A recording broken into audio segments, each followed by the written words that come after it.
And welcome back to another episode of our campaign in Century City. Take it away, MC Drake. Alrighty, first thing we're going to be doing is a quick recap. It's been a couple weeks since we last typed it into the play, but they had an action-packed episode last time. Began off with Nicole, fresh off of seeing the face of her dead roommate, and then having a small altercation with one of her classmates who's been more or less a giant bitch to her in the past. More And or she less. finally, more or less, she finally broke down and put her in her place pretty savagely and pretty easily. Her professor encouraged her to take time off for her mental health. And so she agreed after a little bit of arguing back and forth, but she still ultimately agreed. She met with the crew. The crew went to her dorm room to explore and investigate the roommate side of things, where they discovered a page hidden underneath the roommate's bed. The page itself was inscribed with various sigils and glyphs of all manner. And then Tewu expertly identified it as being made out of human skin. Gross. Of course, after after they did that, Cassia noticed that the wardrobe had a specific glow about it, and they pulled out some of the clothing in there, noticing another one of the stitches that was said JWB, which would eventually lead them all to a shop called Threadbare, which caters to most of the college students, provides affordable but high-end and luxury-looking like clothing. As they attempted to interrogate him, but a couple of key words were thrown around that spooked him and sent him fleeing from the scene. They attempted to chase after him, and whenever he ran, and as they made their way downstairs to where he bolted to, they got locked inside and had to fight off a group of mannequins that had come to life and were then viciously attacking them. Uh, Cassia had her own issues to deal with as the store had magically locked itself down. She finally managed to get the basement door open by destroying one of the glyphs or the runes that were sealing it shut. Then eventually they did overcome the mannequins that were alive. Cassia used her whistle for the first time. Tay blew them apart. Vera transformed into a panther and viciously eviscerated everything that came near her. Nice. And then so the last part of that was Cassia blowing the whistle and shredding and destroying the mannequin that was lunging towards her and Nicole, who had gotten a little bit hurt and crawled up the stairs to finally freedom. But yeah, so Cassia, with this, where you had just managed to use your whistle and you had just destroyed a mannequin that was lunging at you, what's going through your mind right now? Well, right now, Cassie is audibly sighing and she's internally sighing. She really is quite exhausted and she's more or less concerned about magic in itself and how she can get that damn book. In particular, she had heard Taewoo say that this was a simple murder. And now she's feeling a bit overwhelmed because all she needs is a book from the library, and instead she's being hunted down by mannequins. Cassia doesn't really understand the magic that's going on right now. She wasn't made for this kind of magic. It seems as though it's almost like an occult or old style type of magic. And it's really just not her flavor. She's worried about the others, even though she won't publicly say it out loud. She would call them associates, if anything. She wants to make sure that the others are okay on top of needing the book, which is a different feeling, and they're kind of combating at each other right now. She wants to make sure that her family is going to be okay, that Deckard's family is going to be okay, but that Taewoo and Vera and at least Nicole won't be a young, innocent bloodshed that's going on. Really? Also, what does an internal sigh sound like? Oh, I can do an internal sigh for sure. Yeah. It's let's hear it. always just going on. It's just It's not internal. audible to everybody else because it's internal. Yeah. Do you want the look that goes with it? Yeah. Like, a lot of us. Oh, that's it. Okay, good. Yeah, that's the look. Got That's it. the look. No one else listening gets to see the look. And then finally, Cassia has this sense of peace right now with she's decided that she has something to believe in. And in the prior season, she didn't have something to believe in. And now she's willing to fight for it at whatever cost. On top of that, she's just exhausted and maybe wants to call the Russians. All right, perfect. So, just to reset the scene so that everybody is aware of what's going on, you guys are in Threadbare. You guys know that this is the custom clothing shop owned by one James Balder Wilcott. He's an elderly man, tall, thinning white hair, had a very nice three-piece suit on, and very stylish, soft-spoken, mild-mannered. But whenever he bolted, due to the line of questioning, it did throw up a few red flags for people. Now, the area that you're in right now, you are in the hallway, where the door that is behind Cassia and Nicole currently is the one that leads down into the basement. And then there's another door further behind them that leads out to an alleyway. Now, the front of the shop has the plate glass windows and the actual entrance to it. But every single one of those escapes and exits currently has a large glimmering shield of gold that is like popping and sparkling all around it, just basically keeping anybody from being able to get close enough to it. Cassia attempted to, but it gave her a shock, and she was smart enough to determine that that was a warning, and any further attempts to try and get past it or to touch it again might become worse for her to have to handle. She managed to unlock the one to the basement that had locked everybody inside by destroying one of the glyphs that was carved into the wood behind the wallpaper, but it was cleverly disguised to look like it was also part of the wallpaper. But let's see. Tay is still down in the basement at the foot of the stairs. Vera is in the middle where the army of mannequins had been stashed. Only 4 of them had come to life, but there is no guarantee that more won't soon join their ranks. Nicole had scrambled up the stairs and managed to throw herself onto the floor right behind Cassia. Cassia was facing the front of the store itself. So, what is everybody doing? I'm pulling out my phone. I'm calling the police. I will grab the phone from her hand. Okay. This. Wait. What are you doing? Why are you grabbing? Wait, I thought, no, he's still down. I'm not even near you. He said he was coming up the stairs. Oh. Yeah. Okay. Yeah. I want to make sure everyone... So, is Vera still downstairs, though? Yeah, she's still in the center. I was going to give her a chance to decide if she wanted to come out in the Panther form or stay in it or anything like that. Okay, so before I grab the phone, I want to know what Vera's doing. Okay. Okay. As a precaution, she's gonna... I think it was it a jaguar or a panther? I can't remember. Well, they're the same thing. One's just melanin based.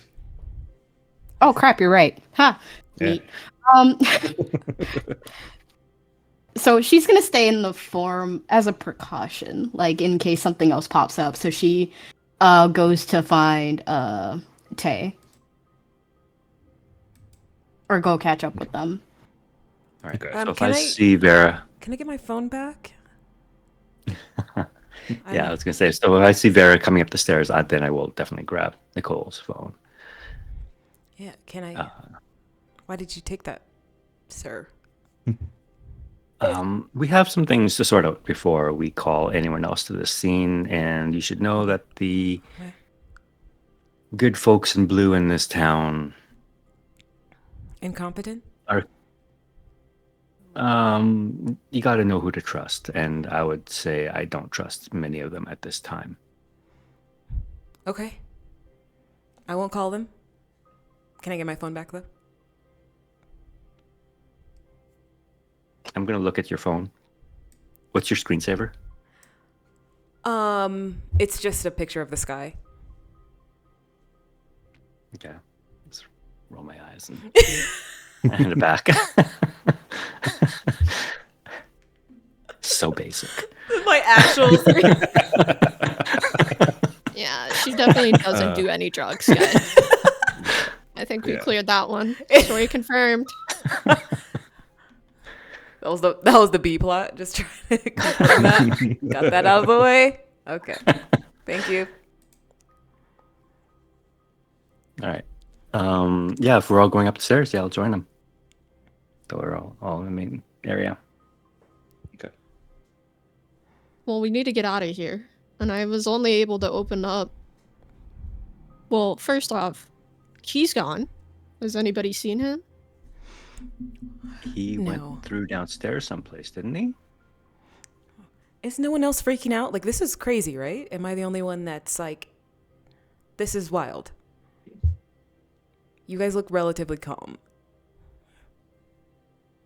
You see, if you did drugs before, this is what it's like. just to make you a little bit more comfortable. Oh, I mean, if I'd done drugs before, okay. No, I definitely don't want to do them now. Might make it a little easier on you, but that's okay. No. So imagine your wildest fantasies are people. And most of them want to probably kill us. I don't know. Maybe me in particular, but Taewoo also has a couple of enemies out there. This is all hypothetical, right? No. What? You have people who want to kill you. And she's looking at both of you. Yeah. Okay. And That was Cassia pulls out the page of paper that is human. And this is a human piece of paper. Please put that away. How could you? No. That's so gross.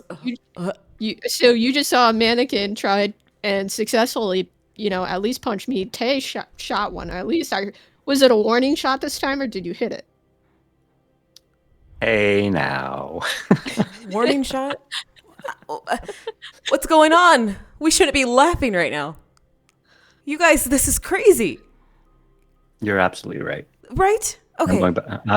I'm going back down. I need to find that Don't dude. go back. Don't go back to it. I don't think you should go back down there. Nicole, do you want me to hold your hand? Yes. You need a. Okay, I'm not holding your hand. But not with the one with that you touched the skin paper with. Please get that hand away from me. Vera nudges Nicole with her nose, like trying to be comforting. Oh my god! She nudges a giant Oh god! cat. There's a giant cat! Oh, We need to. You're in a fever dream right now. Okay, oh calm god! down. Yeah, this is just a lucid dream. You're lucid dreaming Oh right now. god! Okay, Gives disappointed look in Panther. I'm going to shut my eyes, and when I open them, please tell me that. And then like peek one eye open. Oh god, it's still there. I'm gonna hide behind you, Tay. Tay, knock her out. Oh god. Tay, knock Woo, her out. no. What? Please, no one touch me. You got your skin Hey. hand. Yeah, Tay, pistol whip right now. Oh god. Okay, listen. You've been hanging around your Russian friends too long, man. You guys. I, Okay, there's a huge cat in here, and you guys are not reacting to it. she used I to be a give Vera rat, scritch behind the ears. What? Okay, a pizza rat. who is that again? How do you know this Panther? Actually, What I is got it? a question for you, Vera. It's a panther. Yes. Or it's a Okay. jaguar, actually. Yes. So, just as like an aside for this, whenever you assumed panther form, I kind of visualize it in where it's like Harry Potter, where the animal still has some kind of like defining characteristics of who you were as a human. Is that about right for you, or do you have a different idea Oh. in mind? Yeah, just to like make it like a little bit easier. Maybe like some of her like jewelry transferred over. Like she still has the same Why is earrings. this and she's like jaguar wearing wearing the bangle on her tail. Why is this January wearing 70s garb? No, she got the earrings, you got the bangle. Okay, so you do have some identifying characteristics that Nicole might notice. Yeah. Okay, Wait a minute. even while she's freaking out. Is that? And then I'm like peeking behind Tay, just like. Is that Miss Vera right there? Oh my god. He nods in recognition. Oh, because it just nodded at me. I never had a cat nod at me before. Oh my god, I literally don't want to die to Oh a God. mannequin, so I'm gonna need you to sober up right now, and What? Cassia's gonna take a look around the room. Mhm. There's another office door, right? Do you like catnip? Don't You- don't talk to Vera like that. All Okay? right, so She's a cat. where you're standing right now, you are in a hallway. Now, behind you is the door that leads to the alleyway. The one to your right is where it leads down to the basement. And if you're looking Okay. ahead of you, there is the main shop. So there's a big square area. Yeah. To that right, like around that little wall, is where the cash register was. There are stairs that spiral upwards as well, that go up to an upstairs loft that you know of at least. There is no office on that bottom floor, but you haven't gone upstairs. It's an upstairs area.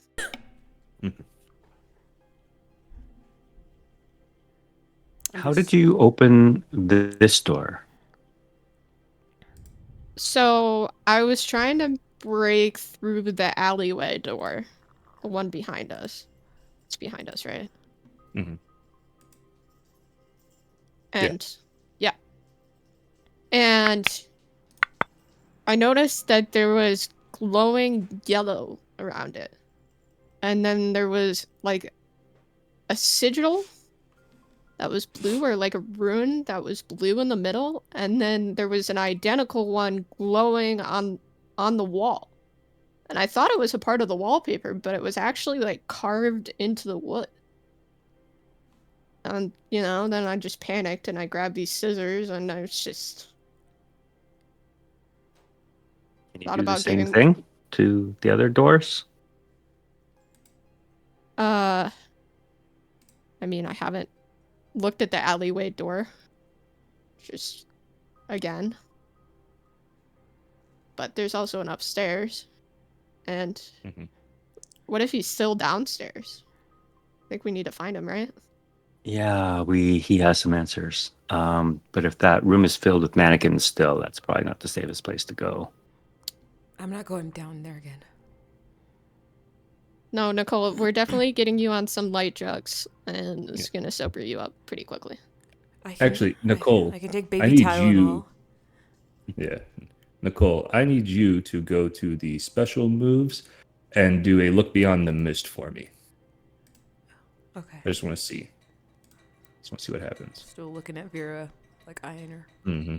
Mm-hmm. Okay. Okay, nice.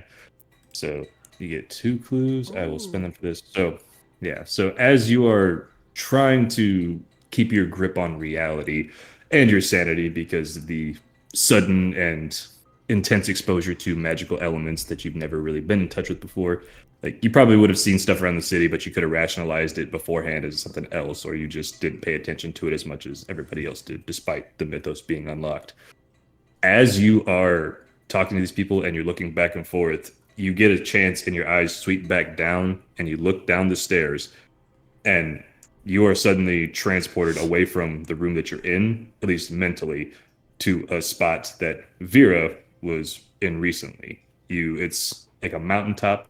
There are large coal fires and massive piles, and they are structured well. Bellows are going, sparks are flying. It's very hot up there, despite the fact that it's cold and wintry and there's snow blowing all around you.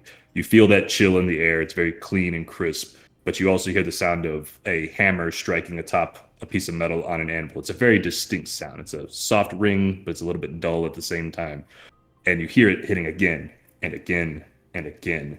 And then you manage to like turn around and you see a pair of hands with large gauntlets on them. They're golden. They have runes encrusted onto the actual gauntlet itself that are glowing. And as it's hitting this piece of metal, you see that it's formed the shape of a sword. And it's very, very finely crafted looking sword, at least where he's hammering. It's almost looking like it's razor edged already. And before you manage to drift your like sight upwards to see who the person is, or at least the face, you snap back to the room that you're in right now, along with everybody else. Do you guys hear that? Hear what? I just heard like something hammering. Like something hitting steel. Did you guys not hear that? I really think she's on drugs. No, she's definitely not. I wish she was. No, and Vera, you would. I swear I've never been more sober in my life. But I swear I just heard a hammer, like loudly, clearly, hitting steel or something. Where? And then she was like pointing down the stairs that way. And Vera would have had the mention of a hammer hitting steel would bring you back to the roommate's room where you had been in whenever you had those visions of a different. You had like the lake, and then you had the mountaintop forge where you heard that hammer striking in the bellows. Nicole's just seems to be a little bit more clear and lengthy than what you experienced, but that would strike a chord in you at least as a memory. Okay. I think she would try to like show that she is listening to Nicole. And you said you heard the sound coming from like a specific place, or Yeah. Down She the thinks stairs. Down the stairs? When she looked down the stairs, that's what triggered the vision. Kind of like whenever you looked in the roommate's room and the page, and then that's what triggered the vision for you. Okay. As like looking at Nicole and then looking back at the stairs, she keeps her ears on a swivel, see if she can hear anything else, and with nowhere else to go, she goes downstairs. Ooh, very good. All right. Oh, I don't think she should go back down. I follow her. You gonna follow her? Okay. Mhm. So let's see. Vera, since you have the ears on a swivel, will you make an investigation roll for me? You can use Yay. your jaguar form. Yeah. I would like to, yes. Yeah. And you can use your jaguar form as part of this. So Oh, nice. Mhm. Okay. Using Jaguar then. I feel like eyes and ears all over would help. Yep. And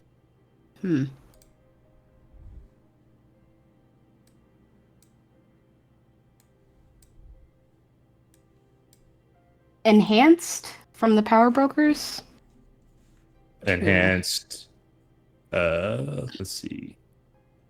Enhanced surveillance gear? No, you're not using surveillance gear, unfortunately. So you wouldn't be able to use that. Okay. Oh, I didn't see the one at the bottom. I just saw enhanced. I didn't read the other. Oh, Okay. yeah, no, you had to scroll. Remember to scroll. Okay. And then grants good luck from the bangle, maybe, since I'm still wearing that. Yeah, you can use it.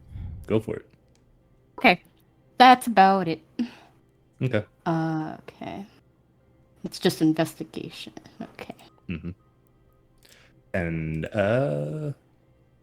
I would like. Can you use your overextended weakness for me? It's not on my list, but Can I use it? Or yeah, we throw it on. I'm going to invoke it on you. I just can't select it for you. Oh yeah, But, I can click Yeah, it. from your adaptation, overextended. Just because you've been in the jaguar form for a bit, you're going well, but it is starting to take a little bit of a toll on you mentally and physically. All right, I will Okay. approve all. Mhm. Trying to click it, it literally won't let me. Darn. Confirm. Is it because the game's paused? Oh, it was paused. Oh, it was paused? Okay. Yeah. Try it again for me. There it is. Okay. I'll go confirm all. Boom. Okie dokie. Nice. Holy shit. Oh, why do you always roll so well? I need some of that luck. Ow! So it says your jaguar form was basically being like a -1 for you, or you're overextended. So you have 3 clues. You don't have 2. You have 3, and I have to give you solid answers and leads on them. So you can ask me what you like, and then I'll just make sure you guys do have good, solid leads at least. Okay. So I can ask 3 questions and Mhm. I can get specifics. Okay. And I'm going back downstairs where all the like mannequins were, right? Yep. Okay. Do I see any more weird symbols, not necessarily what we saw in the mannequins, just like anywhere in that room. Wall, Okay. ceiling, floor. Yeah, I got you. So you make your way down the stairs, one at a time, being very careful, slunk down low, ears pinned back, and then swiveling forward. And you're kind of using your senses in every capacity to try and find it. You get down there, like the whiskers are picking up small vibrations, but it's mostly just air currents caused by, heating and everything else like that. As you make your way in a little bit deeper, the mannequins are there, they are looming, and they do provide that kind of sense of I'm surrounded. And you turn your head over your shoulder to look back towards Tay as you can hear him coming downstairs. And you see around the rim of the actual like banisters around the door frame, there are runes carved into it at strategic spots. And they are runes. They are very specifically for anybody. Like if you've seen like a Bluetooth symbol, you would know they're kind of like Norse symbols. So you see them, but they are carved into spots on the frame of the doorway, and they like glow a little bit because you are paying attention to them. You don't know what they mean, but you kind of get the sense just by looking at them and like a sixth sense that you're seeing that when activated, they would pull somebody or allow them to travel to a different part of the city Oh. instantly. So if we happen to go through it, we would just end up somewhere else. Pretty much. Well, okay, so I won't use this as a question for you, but you would have to know, you'd have to be able to activate the runes. You'd have to be able to actually make them work for you. Yeah, they were Okay. glowing. So in your mind, you probably get the idea that whenever he ran down the stairs, he activated them and used them to escape rather than hiding in the basement. Okay. Second question. Is there anything expensive around? So Or the anything that mannequins looks expensive? Yeah. Yeah, okay. Is there something specific you're looking for, or do you just... Anything that looks either old or metallic. Okay. So the shop is still well maintained. Like it is the basement, so you would expect it to be kind of dusty and dank, but it's not really. It's like he spent a lot of time making sure everything was meticulous and clean. And the mannequins that you see, some of them are bare. The wooden ones that kind of attacked you were bare, but you do see some that actually have clothing on them. They're high-priced suits. There's the dresses that have been cut and that are stationed there. It's like they would put on them to make sure that they don't get wrinkles or that they make sure they fall a certain way. As you're looking around, you don't see anything exorbitantly expensive, but you do manage to see, like on a small workbench, there is what appears to be an antique-looking typewriter. It's not the kind where you saw, it's not like ones that you would see where they're rusted and old and everything like that. This one has a high gloss black coat paint on it, and all the keys look like they are made out of gold. And then they also have like the black lacquer on them so that they can provide contrast.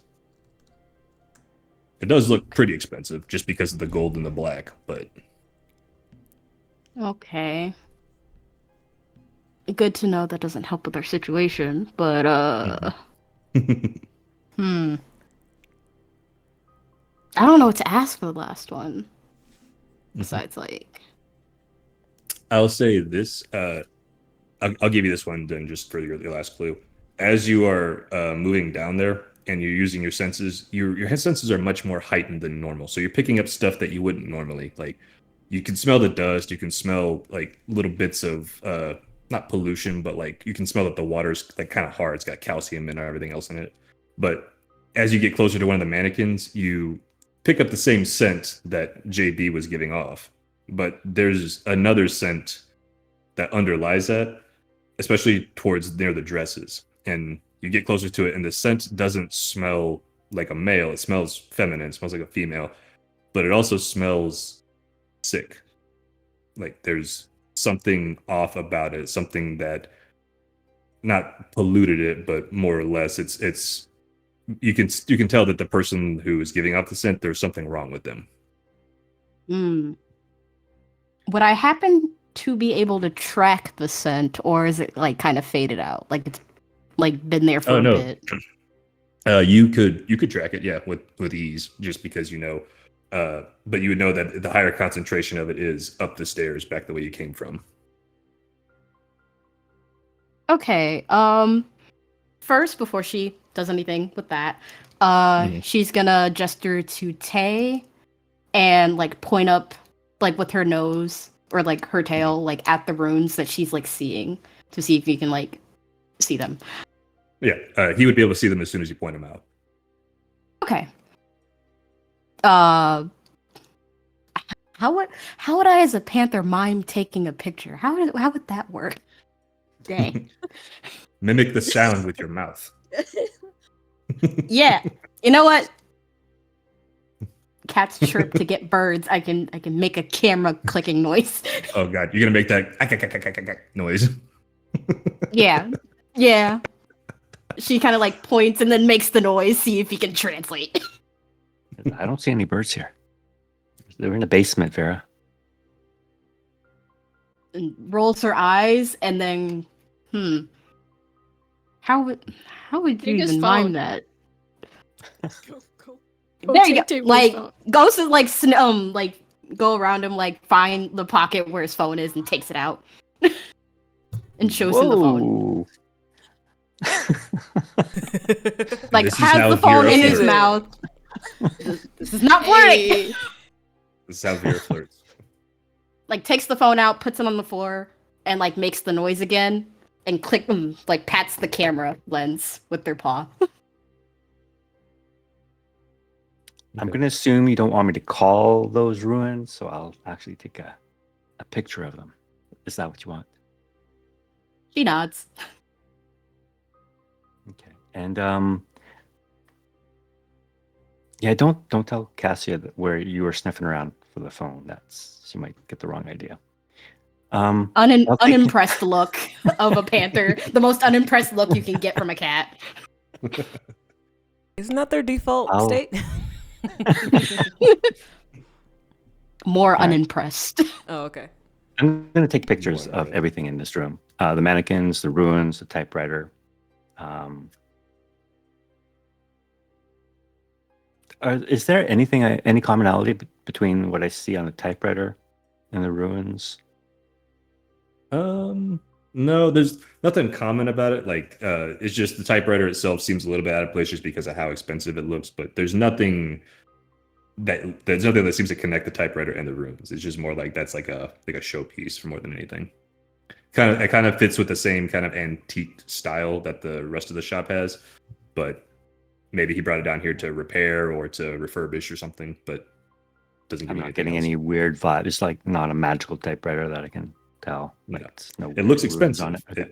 It looks kind of like just like a talking piece, really. Like something somebody would put in their foyer to brag about, even though they don't use it. Okay. I'll just like hit a few F buttons on the keyboard just to see if it's working. It works. You hear that, and then you put a bunch of Fs on one pristine sheet of paper. Yeah. And the ink is black. Yeah. Okay. The ruins, are they the same ruins that I saw on the back of the dress? That was embroidered. They're the same style. They're the same language. So you know that basically you get the idea that JB might have carved them in them himself, along with putting them on the dresses. Okay. Can I do an investigation check to see if I can understand where these, like, Yeah, absolutely. what? I'm assuming each set of runes would lead to a different location, possibly, is my assumption. Mhm. And if somehow able to activate it. All right.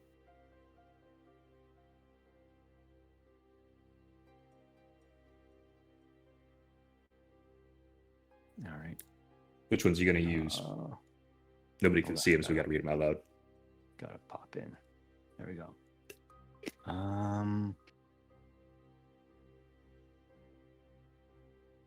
Investigative analysis. Eye for detail. Okay. I know what you're thinking. Yeah, I'll give that one to you, just because you want to get into the headspace of somebody who's fleeing. So yeah. And I think that's about it. Okay. Yeah, I'll approve all. Being punched won't come into play, so you'll be fine. It's not going to hurt you, at least when it Alright. comes to investigating. Nice. Okay. So you got 10. You got 3 clues. Ooh. So, first one, I want to know the locations, or I don't know if this is possible. I'd like to know the locations associated with each of the ruins. Okay. So after Vera managed to point out the runes, you go up to them, you start looking and inspecting. And the ones that were glowing have faded. So the point now you don't know exactly where he went. But as you're looking at them, you piece them together. You don't speak Norse. You don't really understand Norse runic symbols to that level. But for some reason, there's some kind of intuition from beyond, or at least some kind of understanding as you're looking at them. You can see that instead of it being like supernatural where you're seeing right now, you see where his fingerprints had touched earlier. He had been sweating. He had wiped his brow a little bit. So where he had tapped the runes, you can see like little bits of moisture that have dried there, but they have interrupted whatever kind of lacquer finish and polish was on there. So as you look at them, you can see like 1, 2, 3 that were touched. Like one on the side, one on the side, and one on the top. And if you had to guess looking at it, it kind of seems just from your intuition that might end up near a hospital. Hot Doctor Hospital. Hot Doctor Hospital. Doctor's Hospital. I'm going to HGH. before I get my second 2 clues in, I'm going to call down Cassia and Nicole. I'm not going down there. All right, you can stay up here by yourself. What? Wait! But if the Don't mannequins- don't leave me here by myself. Oh, okay, but you wouldn't go downstairs. All right. Okay. Gosh. I just want to point out that Nicole would see another mannequin at the front of the store. She doesn't know if the head turned or not to look at her, but it is still there. Okay, fine. Oh, gosh. I'm gonna. I would like I'm to walking find like the right fact. behind you. Like I'm in the personal bubble. I'm grabbing onto the back of your Can you- shirt. Can, Yeah. can you not? I'm like one of the last people that used to touch the back of. Please, like, please, just let's just go. You could feel my Okay. breath on the back of your neck. Okay, no, So don't intimate. don't No, go no, to the back of the neck. She pushes Cassia pushes Nicole in front of her. No, right. I don't want to go in front. I don't want to go in front. I'm Shut up. trying Just to go first. Don't touch the I'm back not- of my neck, you weirdo. I'm reaching behind myself. Okay, all right, walk. Can I walk? I- walk? Can I hold on to No. your jacket? No, no. I'm frozen. I'm not moving. All right, you stay here then. And Cassia speed walks Whoa. down the stairs. Okay, Woo. I'll guard. yeah. I'll guard the stairs. Where's Nicole? I don't know. She was touching me. It was weird. Do you have to flirt with everyone? This- I definitely wasn't flirting. She was touching the back of my neck. It was a weird thing. She's filling in Decker's role. No, you just heard me at the back of your neck. I wasn't touching it. Whatever it was contact. It was breath I'll on just neck. call- Nicole, Steamy. it's safe Yeah. down here. Are you sure? Yeah, big, nasty, sexy cat is down here too to protect you, so you'll be fine. You hear like It's a lot you safer hear, down here than it is up there. You hear the steps coming down. Like you can't see her yet. These are the most pathetic steps that you've ever heard someone walk downstairs. Like if steps could sound pathetic. She's coming. Okay. So you're smart, aren't you? You go to college and study things. Yeah. She's like looking around, just making sure. So I'll point at the ruins and say Rune? the ruins on the wall that are they're on the wall, right? Yeah, Or- they're on the frame of the door. Frame of the door. Okay. Mhm. So I'm pretty sure. And Cassia, you're here too. that our friend, the tailor, has gone to Hot Doctor Hospital. God damn, he knows my only weakness. What makes you think he's at the hospital? Oh, the runes are saying this. You're saying that's what. Yeah, the ruins. But do you speak rune? No, I speak like legalese. So unless it's They like, teach you in school. They don't teach you anything useful. I mean, I would normally agree, but in terms of like the law, I would say I'm in a useful university. But unless it has anything to do with legal terms and things like that, unfortunately, it's not my expertise. Gulp. Disappointing. Hey, we really need to get out of here. Yeah. So do you want? What do you think? Do you want to go through here? Are you asking? Are you asking me, or are you asking Well, Cassia? I want to know if I'm still standing. of I'm inching closer to Cassia to go behind her. I want to know if any combination of these ruins could take us to college, or the university. Okay. So this will be your second one. As you're looking at them, you reach up and you'll touch one, right? Just to see. Like, you touch and nothing happens.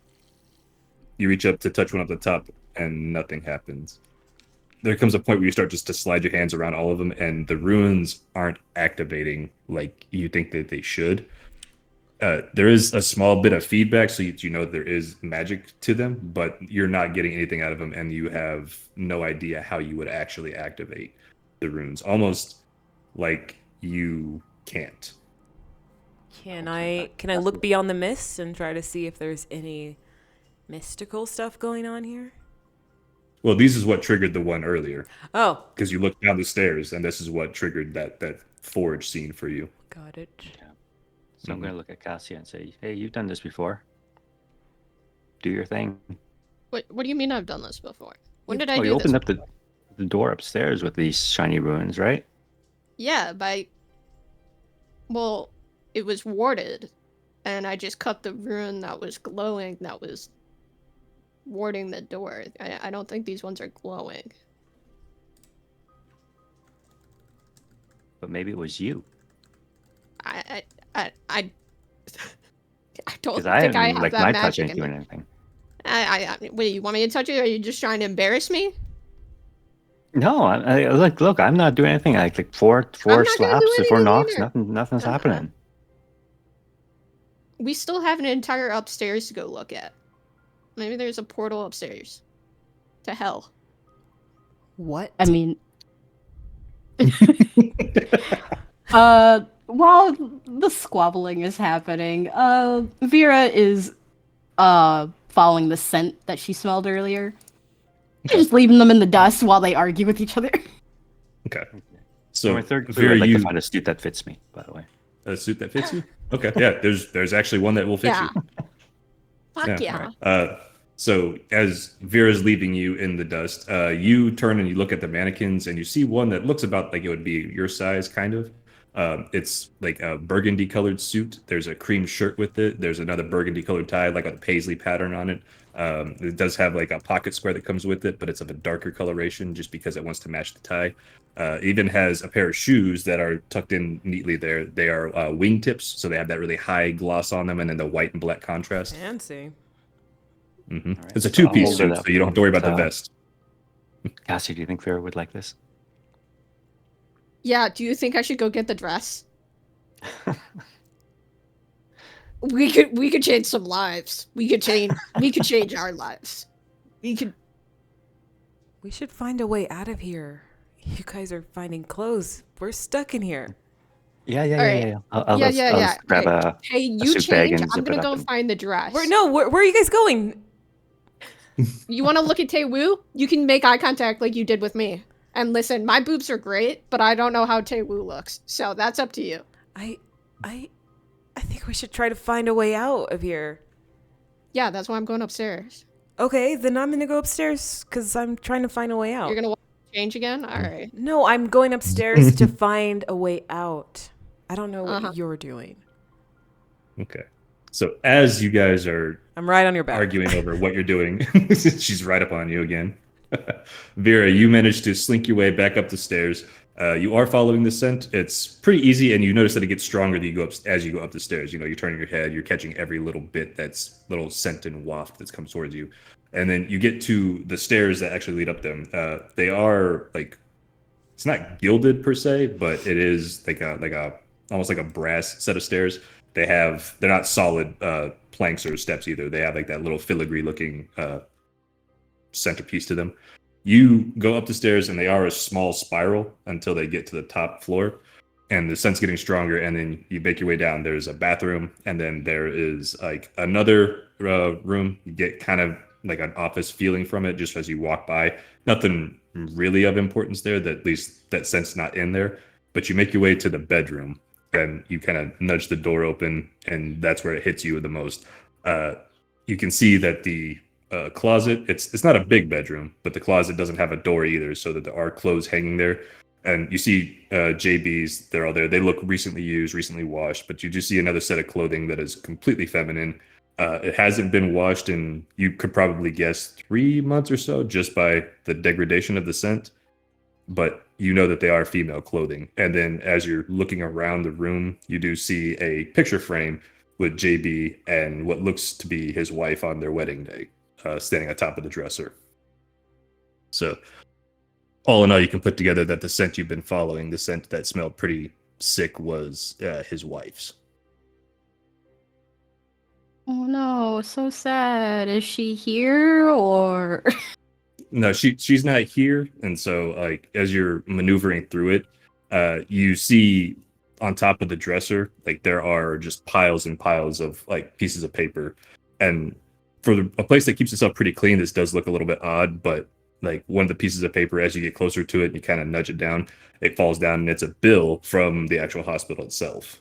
And it's a pretty high amount, all things considered. Like the kind of bill that only comes from somebody who's been there for extended care. Okay, she grabs the piece of paper with her mouth, trying to like be real delicate, like with it, not to like damage it or anything, and goes I'll back just to say meet use the your others. lips only. Yeah, you just use your lips only. Just the lips, no teeth. Mm-hmm. So, okay, so you grab the paper, then you make your way back down the stairs toward the rest. Cassie has just That's come up a there, phrase. and then Nicole is behind her. Yeah, just the lips, no I'm teeth. making a t-shirt. Mhm. Just the lips. no Please teeth. do. It has to have like a cat mouth. That's only, the title of so this it makes it session, more folks. suspicious. I would buy so many of those. All right. So yeah, you make your way back down there, and you are carrying a piece of paper with you, and it does say to James Balder Wilcott, and then it's just like the legal jargon that comes with it, a bill. But Okay. Nicole and Cassie are down there. Nicole, Cassie, what are you doing? Mm-hmm. Okay, sorry. She doesn't go to Cassia because all the comments have basically been irritating her at this point. So she goes to Nicole. Hi, kitty. She looks up with the piece of paper in her mouth. Yeah, and then I reach down. Okay, what'd you find here? Okay, I'm looking at all. Mm-hmm. Wow. This So you look at it, and it expensive. says, yeah. But as you're looking at it, like the things that stick out to you specifically, it's addressed to James Balder Wilcott, the guy who owns the store. And then it's just mostly different types of charges that are racked up. You know, you've got saline, you've got stuff for intubation, you've got Yeah. stuff for like life support in general. All Literally. that is just racked on there. The Everything oxygen on as there. soon as you stepped into the hospital. Yeah, the thing where they have like water with 5% saline, so they can't charge you $35 for plain liter of fucking water. Yeah, exactly. Yeah. Everything. What's So the you see date all on the that. bill? Yeah. It was 3 days ago. 3 days ago. Is it like paid, or is it just a bill that just says, "Hey, you got to pay this"? It's just a bill. It's a bill that says you got to pay this. Oh, it's like it's due. Okay. Yeah. Mhm. Yeah. And it does have like the history of the bill, like at least like you, or how much you owed us before, how much you paid off, and he's been steady with his payments. So he's not. It's not like he's under. He's not like he's hurting, but you get the sense that him going there and then the bill, it probably means that the hospital's somewhere important for him to be at. Well, it looks like Looks like Vera the cat found this bill, but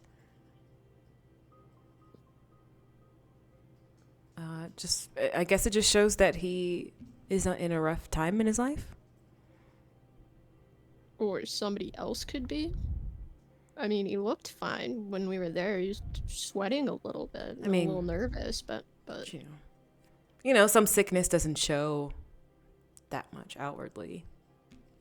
no. And if Can he's I- going to the hospital as quick as he... Why would he run God here damn. and then trap us in here and then go to the hospital? It's kind of... That's what my... Can I go back upstairs and get the picture of him and his Yeah. wife and then come back down? Yeah. Yeah, Yeah. makes things easier. Okay. Mm-hmm. Respect that. He's sick. Oh my god.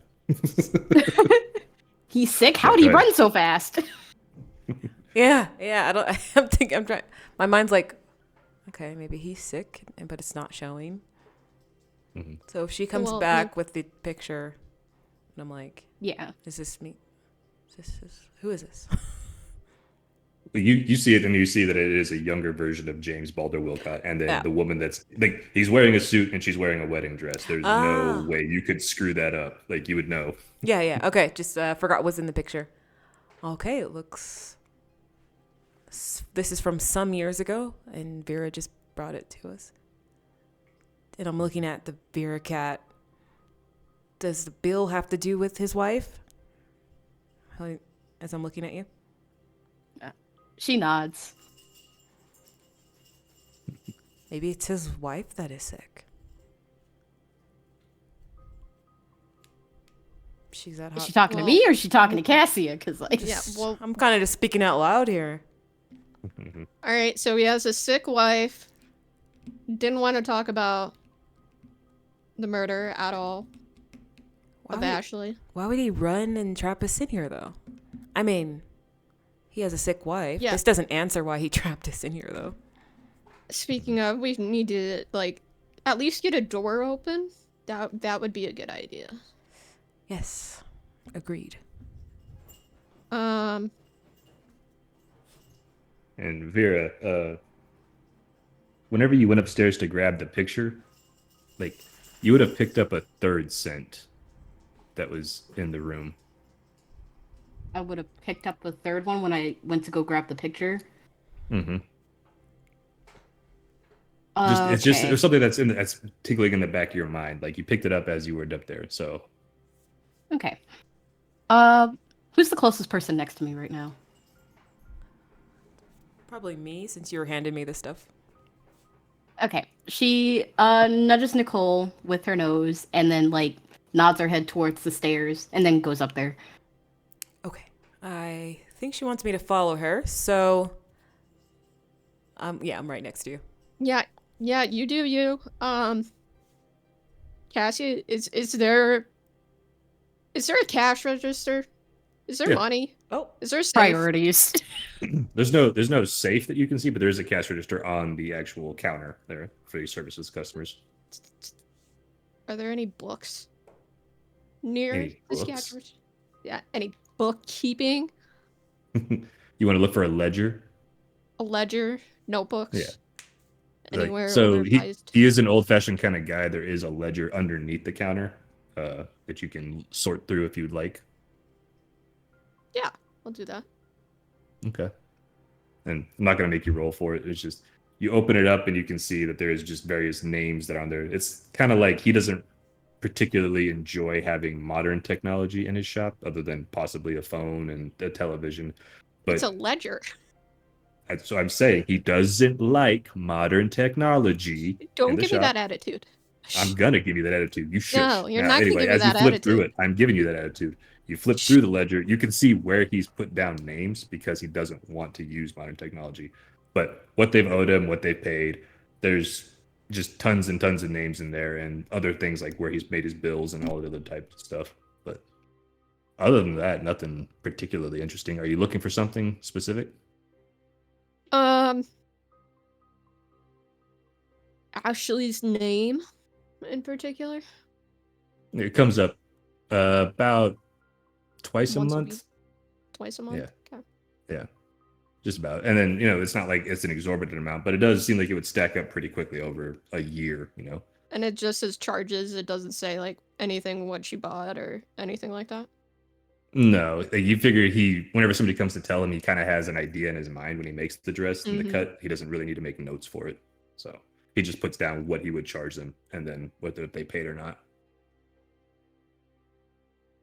And then Cassia would take a look around the room and specifically at the front door and see if there's any glowy glow runes and see if she sees any like in the floor or back on the wallpaper, aka the on the wall. floor was a good idea. So as you're looking at, there is a welcome mat there that people can wipe their feet off and everything like that, and you don't see anything on the wall itself because it's plate glass and then there's the door, so you don't feel like there'd be anywhere for it. So rather than do that, you drag the mat backwards and you can see a larger rune. It seems like whatever barrier they have to cover, it has to be larger in size in order to compensate for it.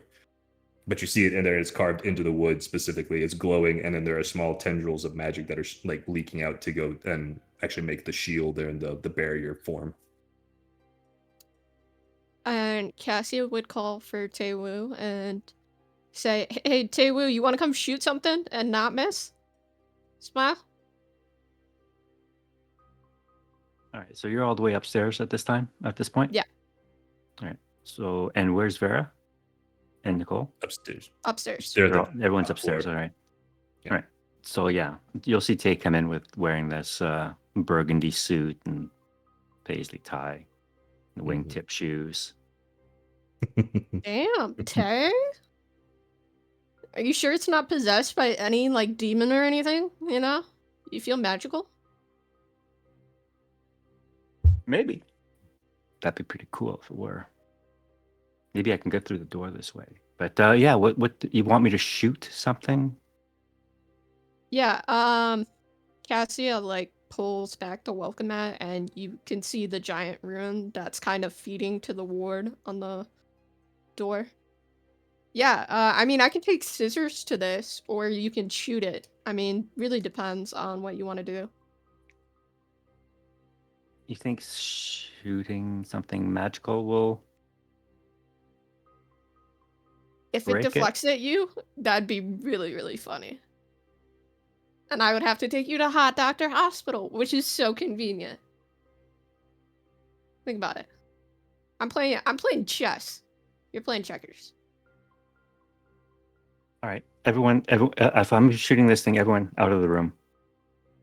Well, They're they're already upstairs, upstairs. so Yeah, they're already Oh. upstairs. Where is Ashley's dress, by the way? The dead girl's dress. Do we still have that? He had it, and He then had it I in think his he dropped hands. Yeah, it. we know she's dead.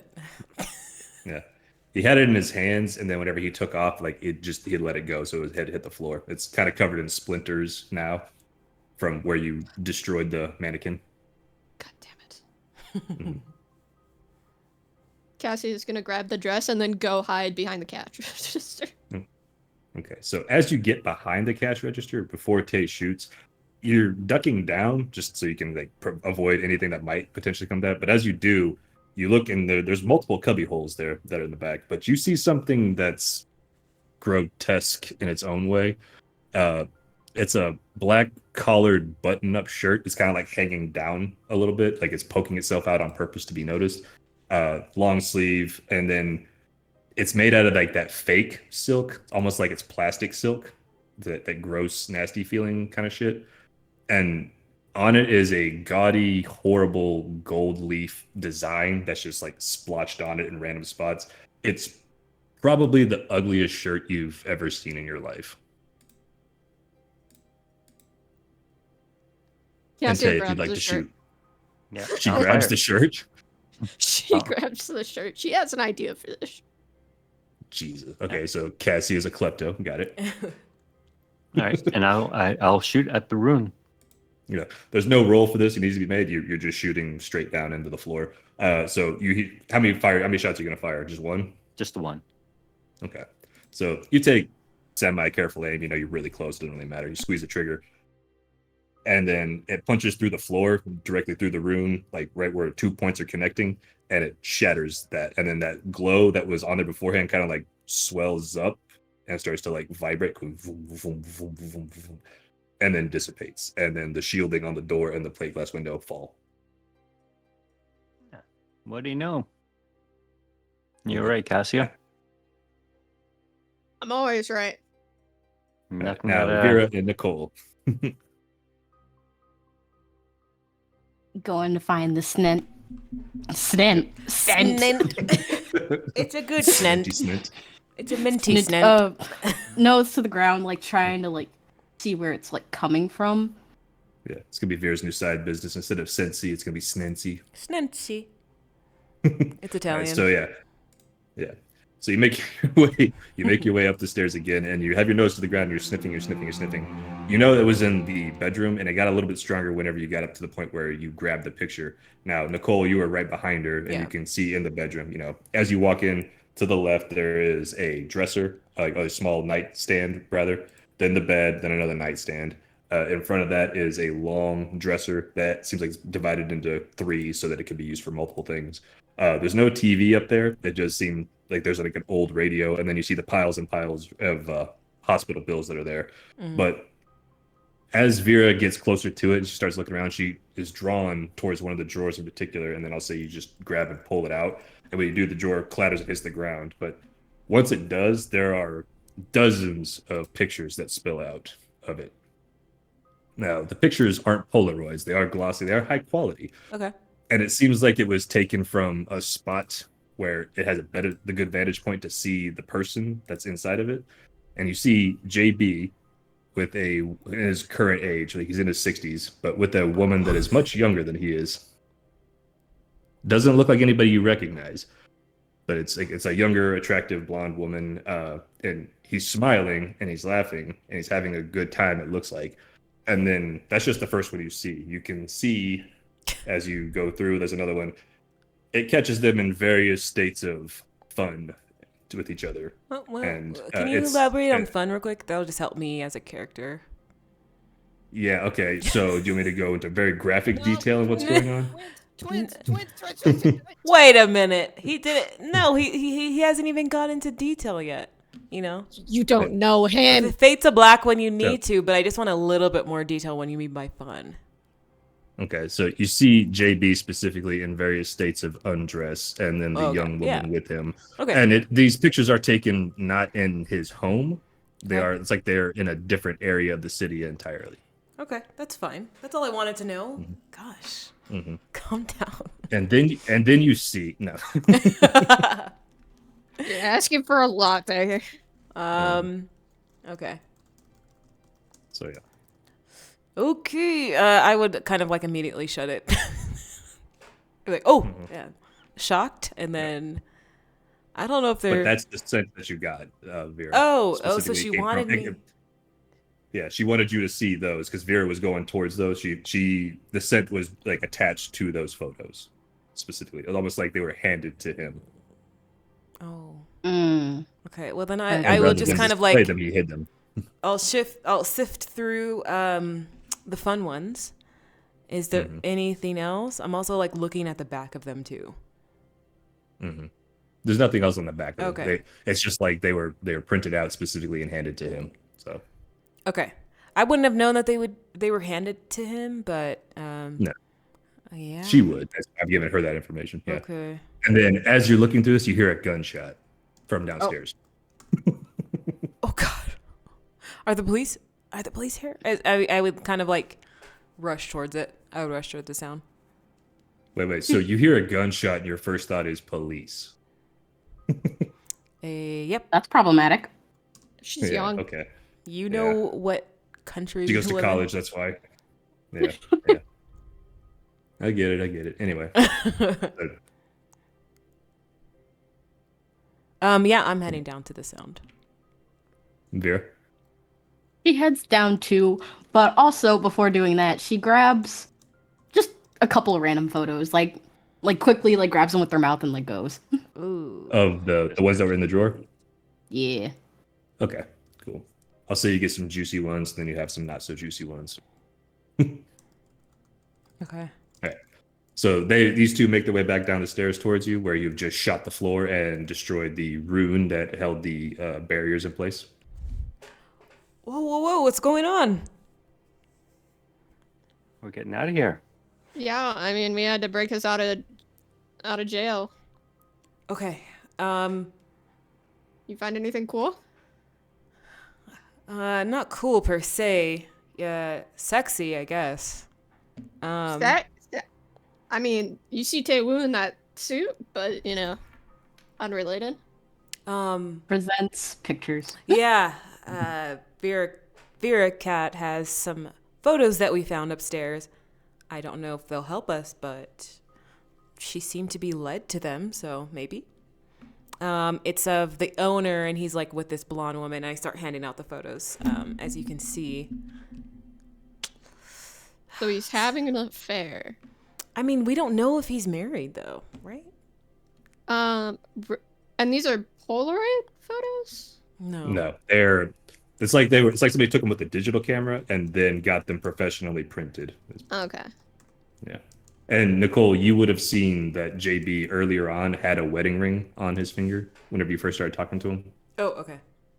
So you know he's married. Okay.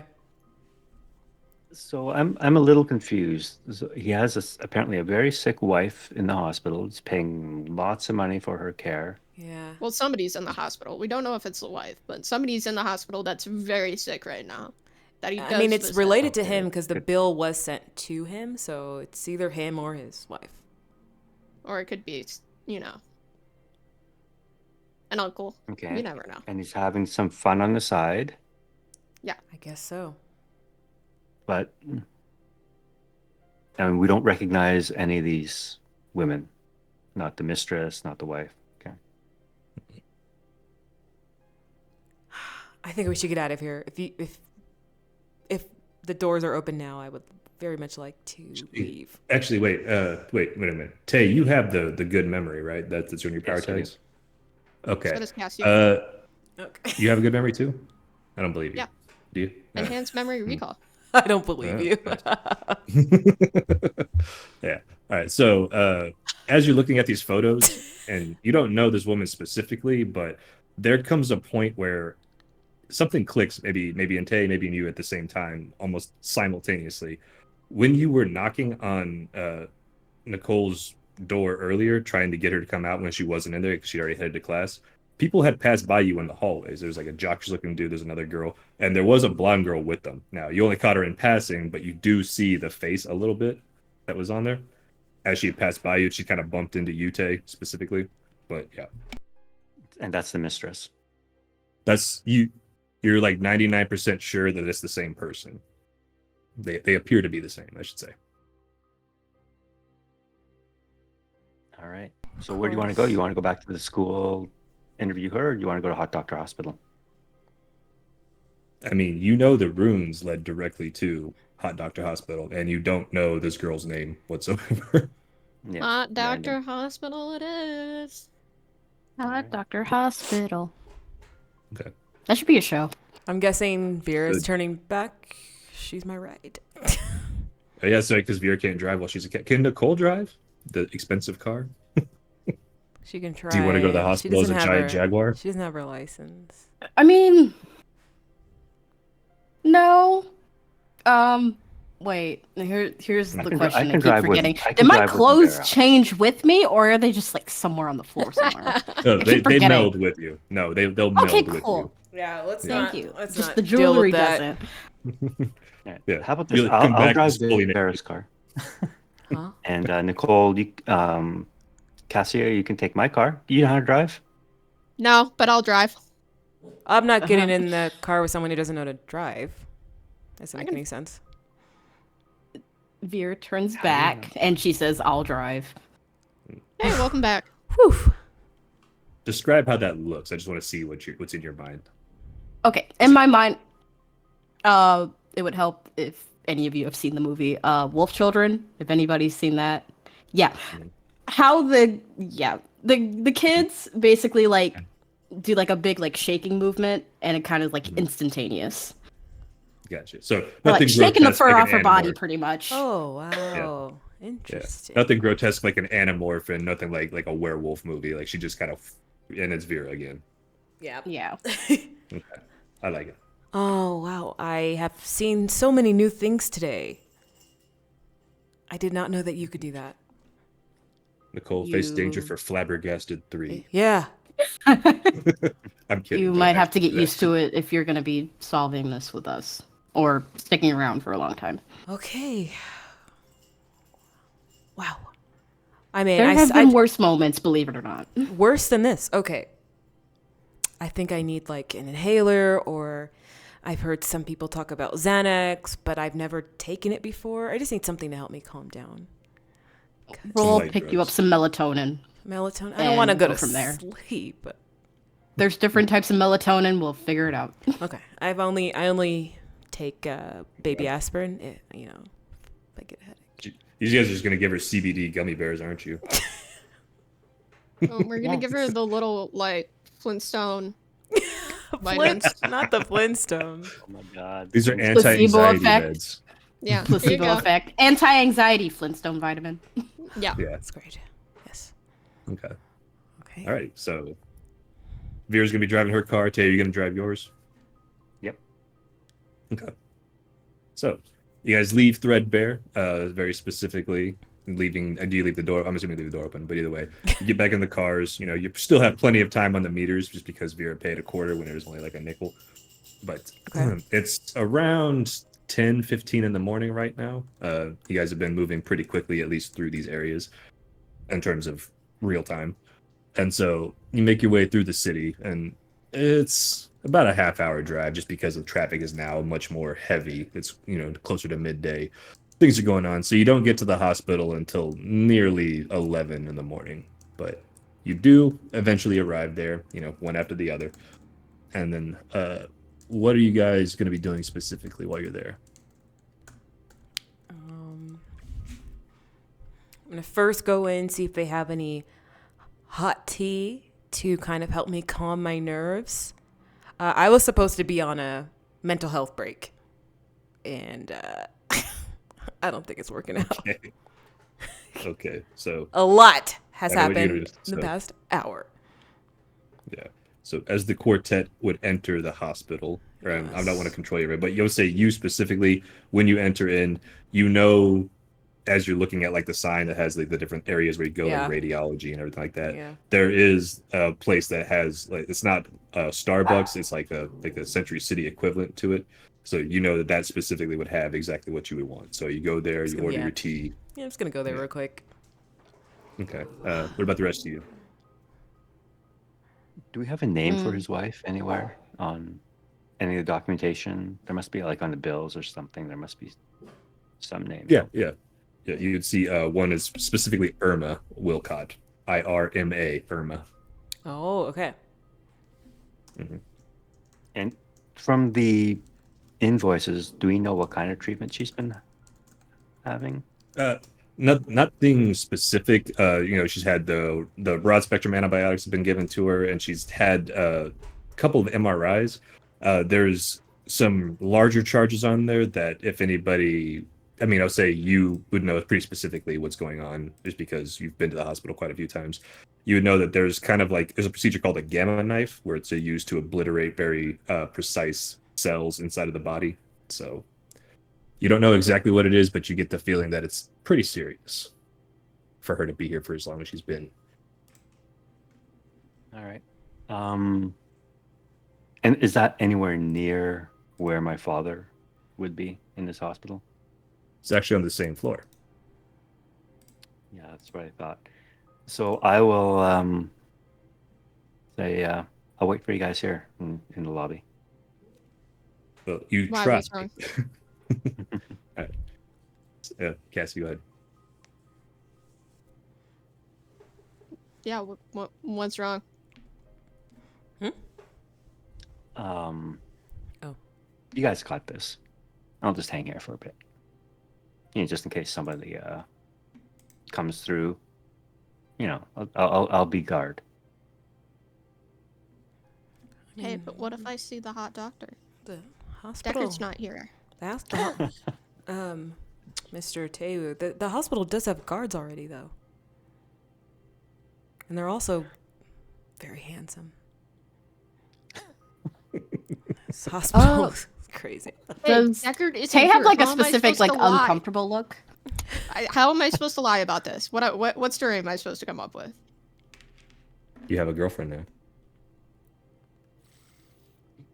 Nicole's too young for me.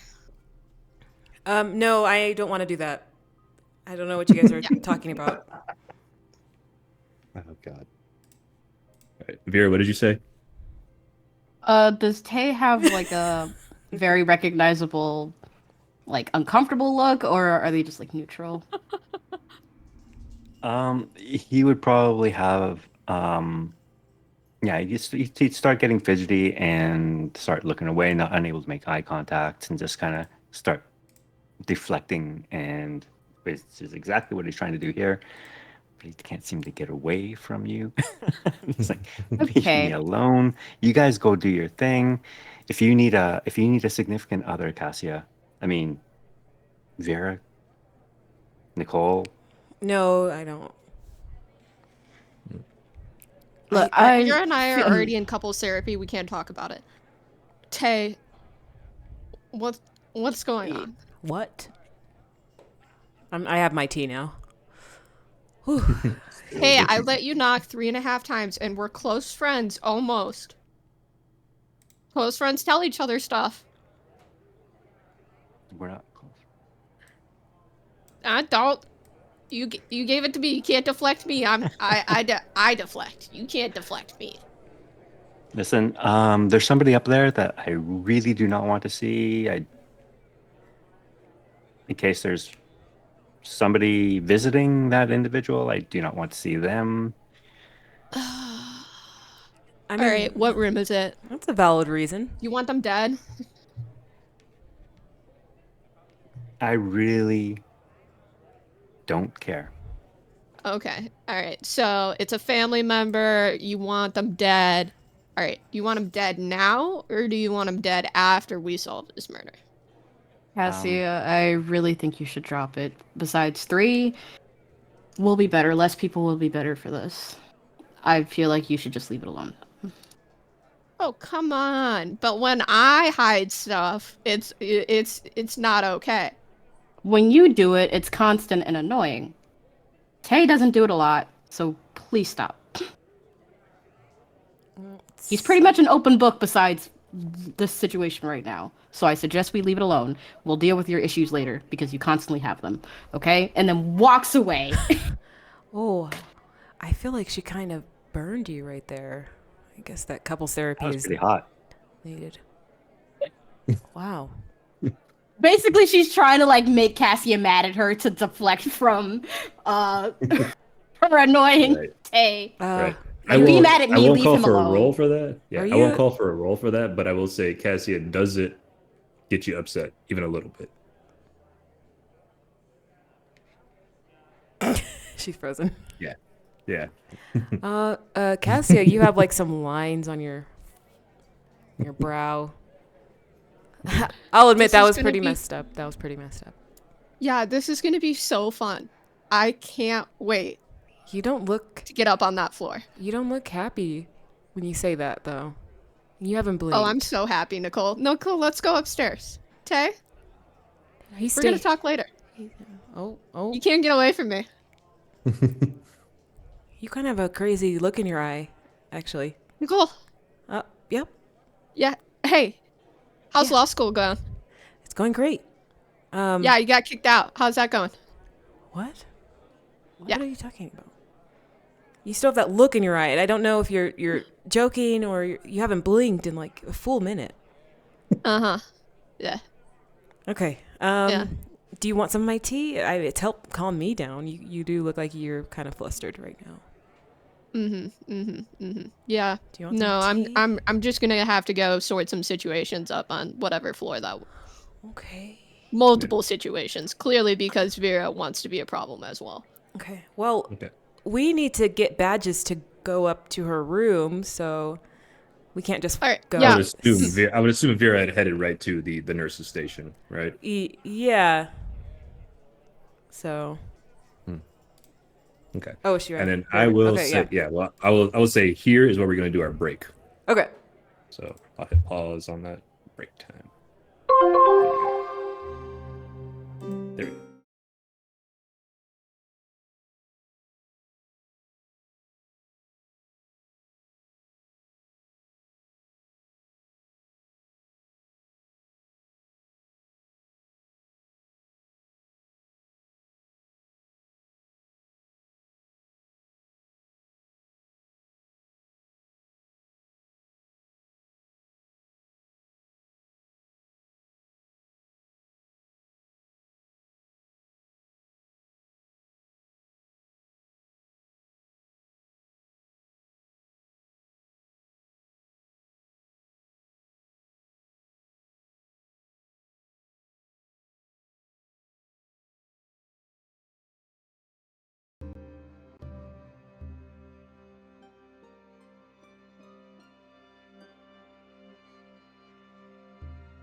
Alrighty, everybody, we are back from the break.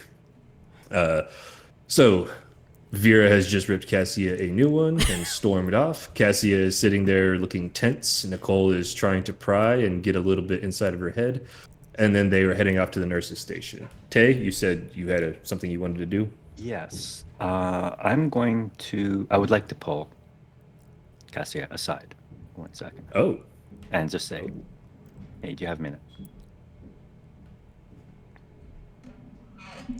Yeah, you got like 45 seconds before I go freaking nuclear on Vera, but apparently I'm always a problem and always, just causing issues. Nah, I'm rambling. Can I try to sneak around and listen into this conversation? No, Cassie would be able to tell. Well, that's why I'm asking the MC. Roll for it. That's what I'm saying. Yeah, I want to roll. I'll say yeah. Roll for it. Roll sneak around. Thanks. Go for it. I don't have much. I just think it would be funny. Strategic acumen. No, I got master of disguises. I got distracting echoes. And You'd have to be able to put on a disguise. Yeah, I'm gonna grab a hat from the Okay. what's it called? Whatever's in the hospital. Like a coat rack, like a coat rack, just a random guy's hat. No, you know those rooms where you can buy stuff in a hospital. Has Souvenir extra shop. Yes. Yeah, like a gift shop. Yeah. Okay. Gift shop. Job. So just grab. So, you gotta run in there while they're being dragged and grab stuff, and then run back out. Yep. That's what you do. Okay. Yeah, I'll go. Yeah. I got So, deceptive demeanor. Because I'm not trying to Okay. look like I'm listening. I'm just. Yeah. Oh, I have my tea. I found a magazine. Oh my god. Oh wow. Yeah. Okay. Anything else? Calculated approach. Okay. Yep. Okay. I got I'm gonna master- invoke your weakness tag. What? I'm gonna invoke your weakness tag overconfidence. And then what about master tactician? No, because this one's specifically under your strategic legalist. I could give it to you. But yeah, because calculated you- approach you- is also in strategic legalist. Yeah, but I'm saying you specifically went, okay, I'm gonna grab that, but you're not using any kind of tactics really like to position yourself. I mean, if you're going to, then yeah, I'll give it to you. I'll say so. You'll have 4 My power tactics tags with 1 weakness tags. My tactics Yeah. was to grab the hat from the gift shop and then try to look like I'm not really listening in and have them not really notice me at all. Okay, yeah. So it's 4 power tags with your weakness tag is so you have +3 to your Okay. sneak around. So can I use master tactician or no? Yeah, that's what I just said. Okay. And overconfidence, you say? Mm-hmm. Yes. Okay. Actually, you know what? This This is one will work funny. too. You throw fixated on there because you are Great. very interested in. Great. That's another weakness tag. And I was gonna say fatigued, but fixated is You're fine not too. tired yet. Yeah, you're bruised and hurt, but you're not tired. I mean, I'm mentally getting there. I'm almost done with you guys. It's only 11 in the morning. You're fine. They are tiring though. These people that I just met. Yeah. Okay, let's roll. Jeez. Okay, so Oh, everyone that should fall for it falls for it. The MC chooses 1 complication. oh, Yeah. You must leave something important behind or be discovered. I'll say you're perceived by a secondary sense by Taewoo specifically. But so he'll be able to smell or he'll notice something is there. He won't know it's specifically you, and you can still hide and you can still eavesdrop. But it'll just be like a lingering feeling in the back of his mind. okay. Okay. So All right. Cassia, Tay.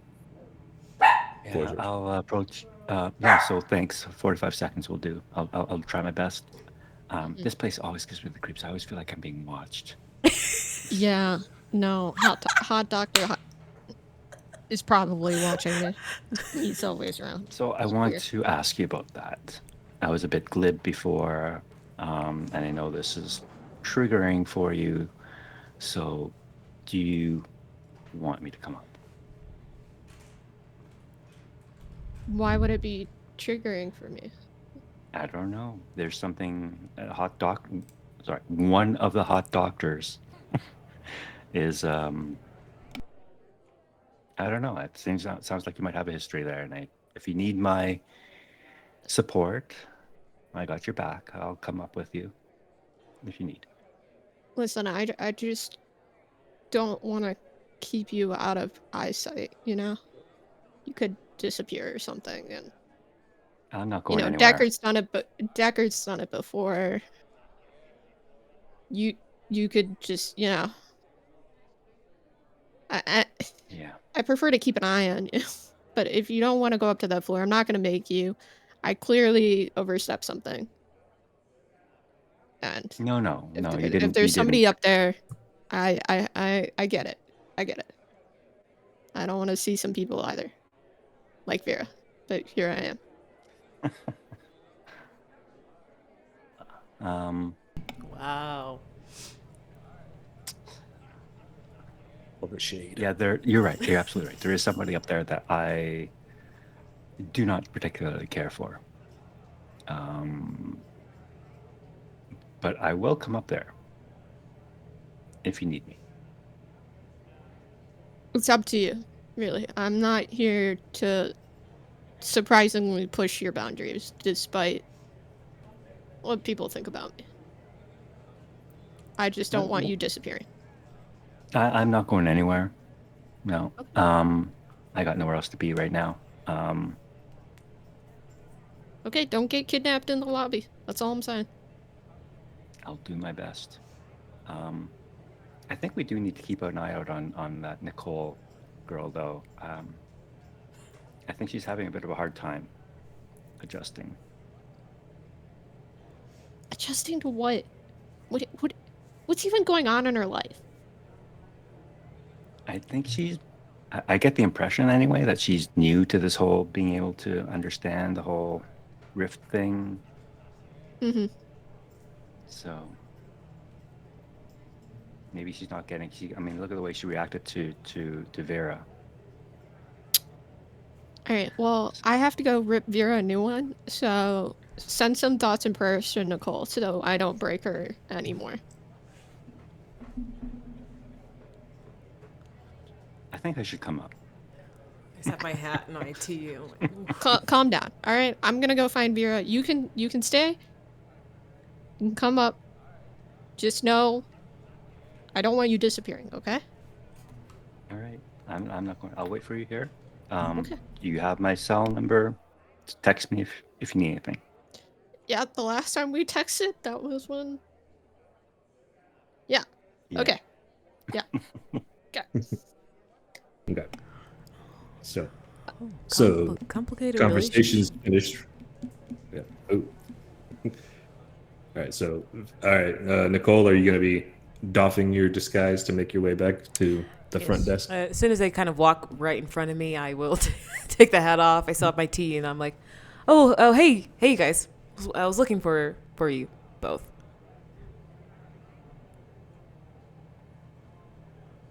I like your hat. She took it off. I took it off my hat. I'm holding it behind my back. All right. Yeah. Sure. Sure, Nicole. Where's Vera? She walked over. I was making my way there too, so we can get our guest badges and try to find Irma, his wife.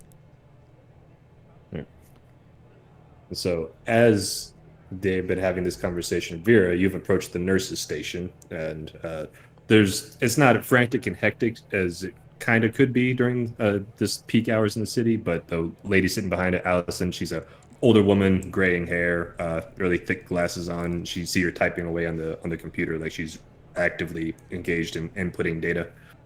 And she looks up as you approach. Yes, Miss Kent, how can I help you? Yes. We three are here to see Irma. And she Just looks visiting. past you, said 3, and because or Nicole and Cassie are still a few feet away, like behind you. She points over to them as they're like conversating. We're coming. And is the gentleman also going with you, or is he not part of your group? Okay, internal thoughts for Vera, like per their conversation, she doesn't know anything going on like right now with them talking. She's assuming he's not coming. So It's just us three. Alrighty, and then all right. So I see 3 visitor badges, and which room are you visiting? Oh, for Irma Wilcott. I've caught up at this point. Irma. Yeah. So she'll start typing Irma Wilcott. I'm sorry, system's slow. Wilcott. Yes. All right. That'll be in room 406, and she's gonna be actually in relation to Miss Wilcott. Oh, it seems like she already has a visitor here. Says her husband's visiting. Are you joining him? Oh, yes, we are. We met up with him earlier, and we had to take care of something, so we're just following up. Family friends. And she raises a brow at you, specifically Nicole, and then you, Vera. Well, yeah. Family friends? Yeah, he's black. I'm black, so.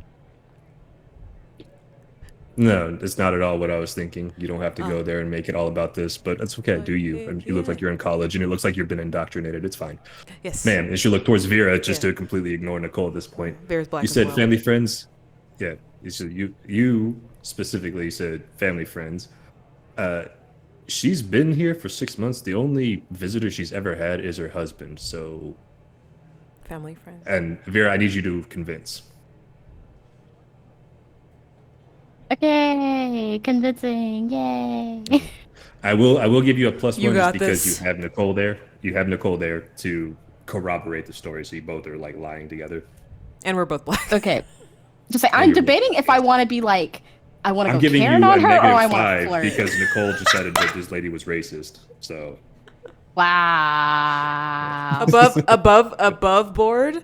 I only said that because he's black and we are, and both of us are. I get it. I was going to say something else, and I- then you did that, and like the idea went out the window. It's gone. I'm realizing now it could have been construed that I was suggesting that she was racist. That's not what my mind was going towards. It's fine. You're in college. It's fine. Okay, so I'm doing convince, and this is a woman, right? Yeah. Okay. What you gonna use? Okay. Look, just because she's a woman doesn't mean you can't use certain power tags. You can go for it if you think it will work. Oh no, I'm trying to decide. I know everything's fair game now. Like Vera is women, a bi icon, if I'm right about that. A bike. you are. Yeah, okay. You are in fact Yeah, correct. Vera's a bi icon. Okay, we're gonna do. How old does this woman look? I'd say she's probably older than you by about 6 years, give or take. Okay, can't use that one. Oh, you're talking about possess young hearts? Yeah, if she's older than me. That doesn't count. Superb manipulator. Okay. Perfect. And would cunning negotiators work? for that? Oh. Yeah. Oh, never mind. Sweet. I kind of want to use good luck again, just to give myself a boost. Oh, so the Grant's good luck you wouldn't be able to use again because that's from your ruby encrusted bangle. Those are crispy tags, so they're only used once until you recover them. Okay. Thank Also, you we for look like we explaining could that. be related to him. I feel like that helps our case. I did say that because Nicole was there to corroborate, you had a +1 specifically. Okay. So you have a +1 Okay. plus your superb manipulator, and then whatever else you would like to use. I'll also add I'll give her a help point too. You said I could use like one of the like the downside ones as like a thing, right? Distracting applies. beauty. I would say if you do your seductive flirting, and then you could use your distracting beauty, I would say, for that. Normally it's so you're not seen, but if you want to, I will allow you to add it as a power tag specifically for this one instance. Okay, I'll take the one instance then. Just gonna click that. Click And- that. It's gonna take it away from you, so you can just unselect it. Just yeah. unselect. Okay. Yeah. Oh. So you'll have a +4 basically. So yep. I'll approve all. So whatever you roll, we'll add one more to it. Okay. What you do is you click on distracting beauty. You as the MC click it again, and it turns it positive. Oh, okay. Yeah. Cool. All right, cool. Well, if you do that again, then waiting for it to show up on my screen. Okay. Ooh, damn. Oh, that was a Wait, bad one. I have a help point. It doesn't matter. It's still Okay, 7 let's to still 9. wouldn't still be an 8. Yeah. All right. So, okay. Here's the thing. Your target can choose to either take the status or give in a little but protect their own agenda. You can give her a status if you like, or you want her to give in. You have one or the other. I just want her to give in. Okay. So she's looking at the both of you, specifically focusing on you. What do you say to her to try and convince her? I basically say, well, we were out of town for a bit. We just haven't gotten the chance to visit until now. I don't know how that's relevant, though. And she's looking up specifically at you, and you see her eyes like they're locked on yours, and then they drift down for a minute, and then they go back up. And then she looks towards Nicole, rolls her eyes a little bit, and goes back to typing. It's like, all right, look, it's not a terribly busy day, you'll be fine, but you're gonna have to limit your time up there. And if one of the nurses walks by, she sees his room is overcrowded, she's going to probably give you shit. Don't tell her I said anything, but these are just gonna be temporary badges anyway. So she and then so like she'll take the badges and she'll start handing them out, like slap 3 of them down. But on yours, there's like a sticky note attached to it with a phone number on the back side. Ooh. And then she like gives you a knowing look and then goes right back to typing on the computer. Okay. Sexy. She looks down at the phone number and like looks back at her, like knowing she's not looking at her right now, and she's like, "Thank you so much. You have a wonderful day," and then takes the badges. You as well. And she goes back to the thing. All right, so everybody's gonna be heading up to the room, I assume. Yeah. Let's head on up. Yeah, she hands out the badge to Nicole, like gives her Cassia's too, because she knows like Cassia's like not gonna bother with her today, so Nicole can handle that right now. She ain't got time for it. Yeah, here's your badge, Cassia. There you go. Yeah, let's head on up. Okay. Hey, I could cut the tension with a knife. you're so perceptive, Nicole. I said that in my head. She could see it in your eyes how perceptive you are. Thanks for noticing. But is Tewu coming? I mean, I'm thinking that in my head because I did hear all of your conversation. But I'm not saying this out loud. Tay, if he's up there, like, what do I do? Well, having me up there isn't going to be useful. I mean, we're not going to start a And fight that is in true. the hospital. Yeah, that is true. All All right, yeah, no, I'll work my way into this one.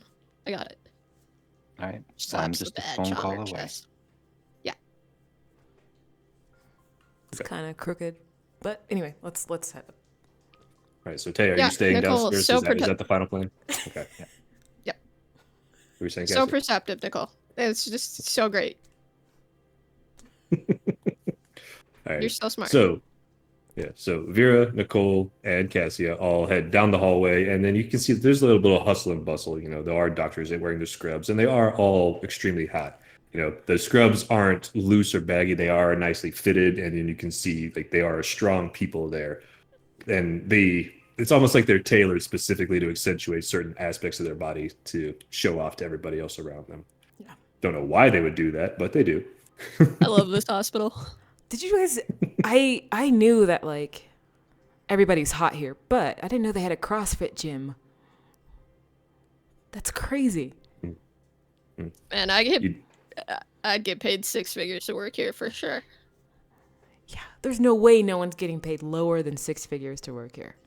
For sure. You see one of the nurses walking by. She's got like diamond earrings in her ears. She's like, "You're right." Whoa. And keeps walking. Oh, snap. Oh, My man. Oh, she's good. Mhm. Wow. All right, Oh so my- Yeah. So as you three make your way down the hallway, you get towards one of the elevators. You push it, and it's a pretty speedy elevator actually. And then you head inside. Yeah. As those doors are closing, though, we're going to shift back over to Tay for just a moment. Okay. And Tay, you are sitting in the lobby, right? You're just waiting. Okay. So the day that you got the call to come to this hospital around 1 o'clock in the morning, the day you punched out an Uber driver and got a head wound from a car crash, still pretty vividly in your mind. The nurse that was working the station, yeah, the nurse that was working the station walks through the sliding glass doors and kind of turns her head towards you. Now she doesn't instantly recognize you because you're wearing a much finer suit than what you had beforehand, but you get this. She senses you, and then she looks at you like, "Mr. Taewoo." And she's wearing her scrubs, so it's like she's about to enter in on shift. Yep. Like, hi, I don't remember you remember me. You came here a couple weeks ago. Did somebody call you to come visit? No, I'm just here with a friend and their visiting relative. Oh, so okay. So I know they've been trying to contact you for a better part of a day now. They did manage to get a hold of your brother, but nobody's been able to get in contact with you. I don't know if you were here for that or not. For what? And you can see she kind of has like this defeated look to her, and she looks towards the nurse's station. She can see the eyes that are on her while she's talking to you, but they're not really too scrutinizing. And she looks back to you and she kind of swallows like, your father passed away just the night before. That's why we've been trying to get in contact with you, with everybody there. Okay. And but there was only one thing. He had something in his room. Specifically, he had made a note and he made sure that the nurses had it, but like he'd been keeping it by his bedside. But it was a note specifically said it's supposed to go to one of his sons. I don't remember if it's you or if it's just your brother. You know what? I'm sure the executor will take care of that. So, Oh, okay. I mean, it's here now. If you'd like to take it, or if you'd like to see it. no, I'm good. Okay. All right. Well, I mean, we do have grief counseling available if you need it. No, it's fine. All right. And she'll step away, and for a minute she'll pause and he's like, "I'm sorry for your loss." I'm not. Sheesh. Well, we all process grief a little differently, I suppose. Have a nice day. Do you know what it was that he was trying to give you? I have an idea. Okay. I mean, he said it was important, but he said it was like, I caught it in passing. I was the nurse for his floor a few times, but very specifically, he talked about it. Huh. You keep it. I can't keep items that are for you. Like, You know what? If it's for me, I'll take it and I'll give it to you. I mean, if that's how you want, give me a minute, and she'll walk away. She's very confused as to the coldness that you're displaying towards a family member, but it's understandable for you, obviously. So she disappears, and 3 minutes go by, 5 minutes, and she eventually comes back out into the lobby, and she's holding a long cane. It's silver topped with a dragon's head on it, and there is the note on there specifically that she left attached to it, and she brings it out to you. And I don't know if you want to look at the note or not.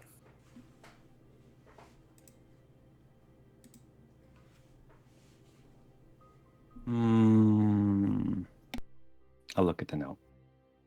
Okay. And on it, it has your name very specifically, like that neat print, but you can tell the guy's been fading when he wrote it.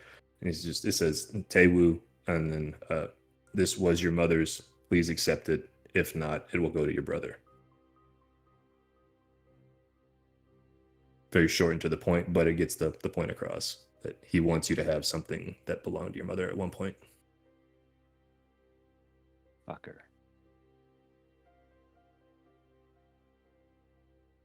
Okay.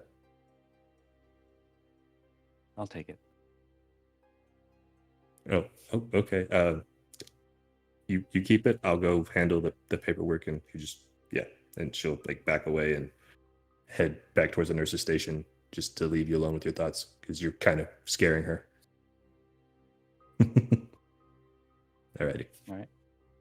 So Tay is now in the possession of a dragon-headed cane. And then we're going to shift back to the elevator. Yeah. The tense elevator situation with Cassia, Vera, and Nicole rising up 3 floors to the 4th floor. I'm just standing in the middle, and I have my tea, and I'm sipping it, just like kind of looking back and forth between them.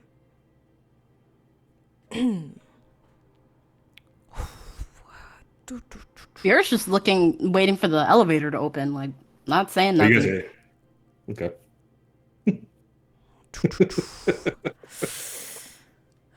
She's just waiting to go up to the floor. I pull up my phone, look at the clock. Okay. It's one of those things where like the elevator got to you really fast, but it's just taken forever to go up the floors. Yeah, like usually. minutes and minutes, or at least it feels like that. Eventually, it does open up. You guys can step out on the 4th floor. Okay. Yeah, usually. These are faster. Yeah. Okay. Is Cassie staring at me? I feel like she's staring at me intensely right now. Oh yeah, she is. Cassie's got that "I'm going to eat your brains" with like Oh look. my god. Like as they're walking down the hallway, she gives Cassia the side eye, like, "Can I help you?" Oh yeah, Cassia does not fit. She just squints her eyes a little bit. Okay then, silent treatment it is. And she goes back to walking. Doesn't really say anything else. Completely unfazed. Mhm. Oh. Alrighty. So as you guys are walking, you guys have your visitor's badges clipped on, and nobody's bothering you. They see like it's like a bright orange square that says visitor on it. You make your way down the hallway, and then you can see room 406 is there, and it's not quite the intensive care unit, but it is an area of the hospital where people who need more care get to come to. And the blinds are drawn so that even though it's daylight outside, it's still kind of dark in the room. There's like those little lights that are like pinging off everywhere. You hear the heart monitor beeping. The TV's on real low, and then you have that really clinical hospital smell, obviously filling everything. But as you come around to it, and you can see into the room, you can see an older woman. Obviously, she's black. She's got long white hair, and she's leaned back against the bed frame. She has the heart monitor thing on her finger. She's laying completely still. And for a moment, it doesn't look like she's alive, but she's breathing. She has a feeding tube directly down her throat. She has the oxygen mask over that just to help kind of keep things going. And her eyes are closed, and you can just hear the beep, beep, beep. Oh. And then with his back to you, you see JB kind of leaned over the bed, and he's got his head pressed like against the area where her ankle's at, and he's not saying anything, he's not doing anything, but you can see that his shoulders are kind of hitching every now and then. Mm. Hello, Mr. Wilcott. Oh, did we walk in the room already? Oh, I walked in. Oh. Yeah, Okay. I walked in. Right out the gate. Okay. All right. So as soon as you say his name, his head jerks up. Like he assumes that it's a nurse at first, but then he turns to look at you and he sees like his eyes widen and he like shoves his feet back in this chair that he's in, Okay. slides backwards, Hey, knocks hey, over a couple of. Calm down. Now, how did you find me? And he sees Vera. He's like, I don't. You And Cassia and You locked us in your shop, sir.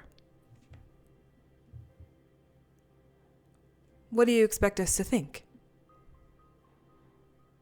I don't know what you think. I don't know why you're coming after me specifically. And he looks down towards his wife, and she's not responsive at all. So she's not in any danger of becoming worse by hearing something she wouldn't like to hear. But there is a tense moment where you can see that despite the pictures you found, he does have an intense level of love for his wife. But he's looking at you like, I don't know Sure. what you want from me. We want What are you answers. doing here? We want answers. Answers with what? Answers with what? Answers from what? Why did you lock us in your shop? Why did you run away? Listen, there are things that are going on, and I can't. I can't tell you what's going on. It's literally a matter of life and death for her. And he points to his wife, and for me. And I'm sorry that you had to be trapped in there. I don't know how you escaped, but it was supposed to be taken care of. I am terribly sorry, but push comes to shove, I will take myself and my wife's safety over anybody else's. What was supposed to be taken care of? Us, apparently, with those mannequins that came after us. And you see him, his head's like, yeah, like he's Oh, he's you very don't shocked that you guys are all here. you don't care about our well-being. You locked us in your shop and you sent those mannequins after us to kill us. Now, Not to kill you, just to What? incapacitate you. Incapacitate. I No, don't it's- want to be part of the movie. Nicole, it's all right. He was just protecting himself, protecting his wife. He You don't clearly care cares about her your a wife. lot. Sir, you don't care about your wife. How dare you? How dare Got the you? pictures to prove it. You don't know what I've been going through in order to have this happen. And show him the pictures. Vera? Oh, He he sees knows what we're eyes talking wide about. He knows what pictures we're talking about. Yeah, I don't think he needs any proof of that. The pictures we found upstairs, sir. Showed us You how don't much you know really what love you're your talking wife. about. Okay. You don't know what you're talking about Then at all. explain. She I can't explain. She will cause everything just to, and She will cause as you're looking, yeah, and then as you guys were talking, it is loud. There is a nurse that comes like bustling in. You know, again, hot nurse because hot doctor Yes. hospital. Yep. She kind of like She's like, beautiful. excuse me, all of you. Hello, Mr. Wolcott. Who are these three? He's like, they're not visitors. They said that they were visitors for me, but they're not. They're intruding in on me and my wife's private time. I don't know who they are, but. And she's like, just calm down, calm down. Like, and she looks at all three of you. Well, we have visitors badges. Obviously, we are visitors, and he's lying. He just said we weren't. Why would he lie to get you out? Like you're yelling in a hospital room, and I'm gonna need you all to bring it down and calm down a bit, Mr. Wilcott, you too, or we'll have to have all of you removed. We were just having a bit of a loud conversation, and I swear it won't happen again. You know. All right, so she sad. walks in, like she like forces her way in between us, like, all right, I don't care what the conversation's about. My patient's in here, and so she moves around and she starts, doing her checks, her routines, and making sure that Irma is well taken care of. And you see James is like looking at the nurse and then looks at all of you, and he's like, I don't know what information you want from me. I can't give you anything.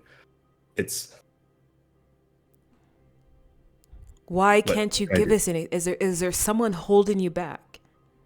Can you not? Yes, obviously.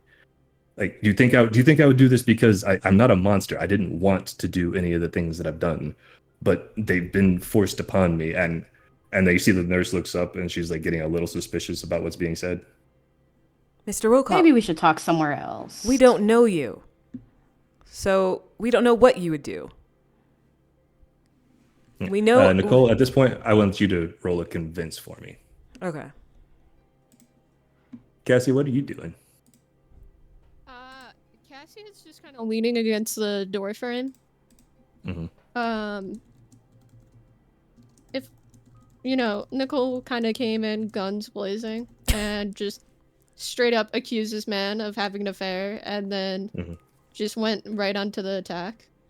And so she's just letting Nicole do This her guy own thing. tried to kill her. Yeah. Respect. She doesn't care. Yeah, no, it's a strategy. Justified. Yeah. Alrighty. And then he All right, said Nicole, it was. what power tags are you Then he using? said it was supposed to be taken care of. Shut up. What power tags are you using, Nicole? To convince him. What am I convincing him of? Like to open up to us, or? Yeah, exactly. To open up to you. Okay. I'm gonna use a persuasive influence. Okay. Sleepers are easy prey. If he's a sleeper, I don't know. He's not. He's not because he's not because he was the one Do that I? put the shop together. Okay. I guess. Yeah, I guess so. Deceptive demeanor. Are you lying to him? I'm doing whatever I have to do to get him to open up to us. So if that's lying or telling the truth, Okay. Yeah. Yeah. All right. Yeah, I'll give you deceptive demeanor just now because obviously it sounded like you're trying to put him into traps specifically to get him in there. Yeah, I'm Get just him hooked going up. card by card. Yeah. Strategic acumen. I'm gonna go faster, so that you just tell me yes or no. Strategic acumen, Yep. calculated approach, and then I have argumentative traps. Go for it. Yep. Okay, All those are good. awesome. Okay. I will say this will have a -3 to it just because of what he's dealing with. Like you've got him in a position where earlier it had been a -5. Now he's in a hospital with his wife and he's at a -3. It's almost like he's cracking. So Gotcha. Okay, so I'm gonna put that custom modifier in. Okay. Would I kind of want to use, because of what he did to us, I kind of want him to pay for that. okay. And I want to How's let he him gonna pay know, for it? like, Mm-hmm. I know people who can help me in this. Okay. And that's why I was thinking of You would- network of influence, because I do have, at least Yeah, legally, people for it. who can help me. Okay, that's what I was Yeah. And a -3. Okay, we gotta figure out what's attached to him. Holy shit. Wait. Oh. Whoa. What you rolled? Why did I All right, so- session end? Uh-huh. Sorry, I don't know why. Anyway, Okay. Ignore 13. mine. Oh, 13. somebody got a help turn. Nice. So you would have got a 9 plus all that -3. Yeah, so it wouldn't have mattered. All right. So choose a relevant status, or he can change his agenda to include yours for the time being. What do you want to hit him with?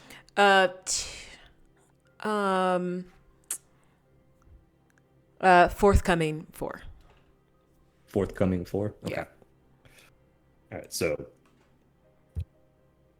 as you hit him with that status, what do you say to him specifically to get him to open up? Mr. Wilcott, it looks like you're scared to even tell us what's going on.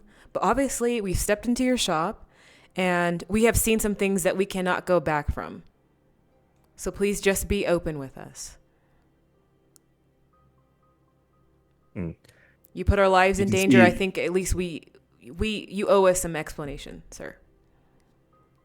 And you see like the moment, like there's that fight in his eyes, like he's trying to get you guys to leave still, but that light eventually just kind of leaves and his shoulders slump back down. And he's like, I didn't mean for any of that to happen to you. Like, I don't know why you came to my shop. I don't know what brought you there. I mean, I understand terrible things have happened and I understand that I am at the center of it, but there's nothing Are you at this? I can do without me having to put myself and then my wife at risk. There's nothing.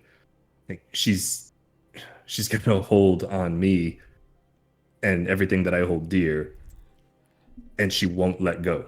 And she's using me very specifically to cause these things to happen. I don't want to do this. She's forcing my hand, and and I know what you all saw. And he's like looking towards the nurse again, just like he's like, look, I know what you all saw is unusual, but you have to understand, I haven't been able to do this for very long. It's a new thing and I don't want it. I've been trying to get rid of it ever since I found out I could do it. And as he starts talking, you see his hand starts to reach up towards his throat. And Do you need some water? Do you need? No, I'm good. I'm good. I think. And you see him turn. He starts to like cough, and he starts coughing harder. And he kind of leans to the side and he grips the end, like the railing where his wife's bed is. And the nurse looks her head up and says, "Sir, are you Mr. Wilcott?" And he like lifts his hands up, and he's having a hard time breathing. And you can hear it's a rattling noise. And as he's talking, and he looks towards you, like you see that his eyes are starting to go bloodshot. The whites of his eyes are. His mouth drops Wow. open, and then you start seeing bubbles starting to form and drip out of his nose and out of his mouth. And he's like grabbing onto his chest, and then like he sinks down to one knee, and he's leaning over. And then the nurse comes running over, and she starts hitting the button to call a code for it. And she's like, "Mr. Wilcott, Mr. Wilcott," and she's like, drags him down to the ground, and you can see he's still coughing, and he's trying to turn his head so he doesn't vomit or like choke on it, but bubbles just keep constantly foaming Can up and out of I- his mouth, and she's like, Can I look beyond the mist? I want to see what type of, if I can, what I'm trying to find is if his wife has some type of magical hold on him or okay. something like that. You know, if I try to speak more, I have this reaction. That's what it's looking like. Like he tried to speak up and then now he's having this reaction. Yeah, actually. Go ahead. Look beyond the mist. It's just going to be the tubes. That's its own Yep. move. So, Yep. all right. While you're doing that, Cassia and Vera, how are you reacting to this turn of events? Shocked, not knowing really what to do in this situation. Nice. What'd you get? I got a 10. Nice. Okay. So, and Cassia, how are you handling? I'm assuming this is just blood and not black tar. It's not black tar, no. It's bubbles. It's very specifically bubbles that you see. Yeah. It's like thick foaming bubbles, and yeah, they're pouring out of his mouth. You see Cassia, who's again not super comfortable with blood. She's leaning on the door frame and she just kind of looks away. She's kind of just staring into the hallway. Okay. So, Nicole, since you got such a good success on that, you take a step back away from it to let the nurse get in there and do her thing, and you can see she's already starting to like look down and she's trying to like scoop the foam out of his mouth. But Ooh. you're looking at him, then you look at the wife, and you're trying to perceive if she's got anything going on with her. Yeah, see- I'm looking at both of them. What's going on? There's some I know. type of connection. Yeah.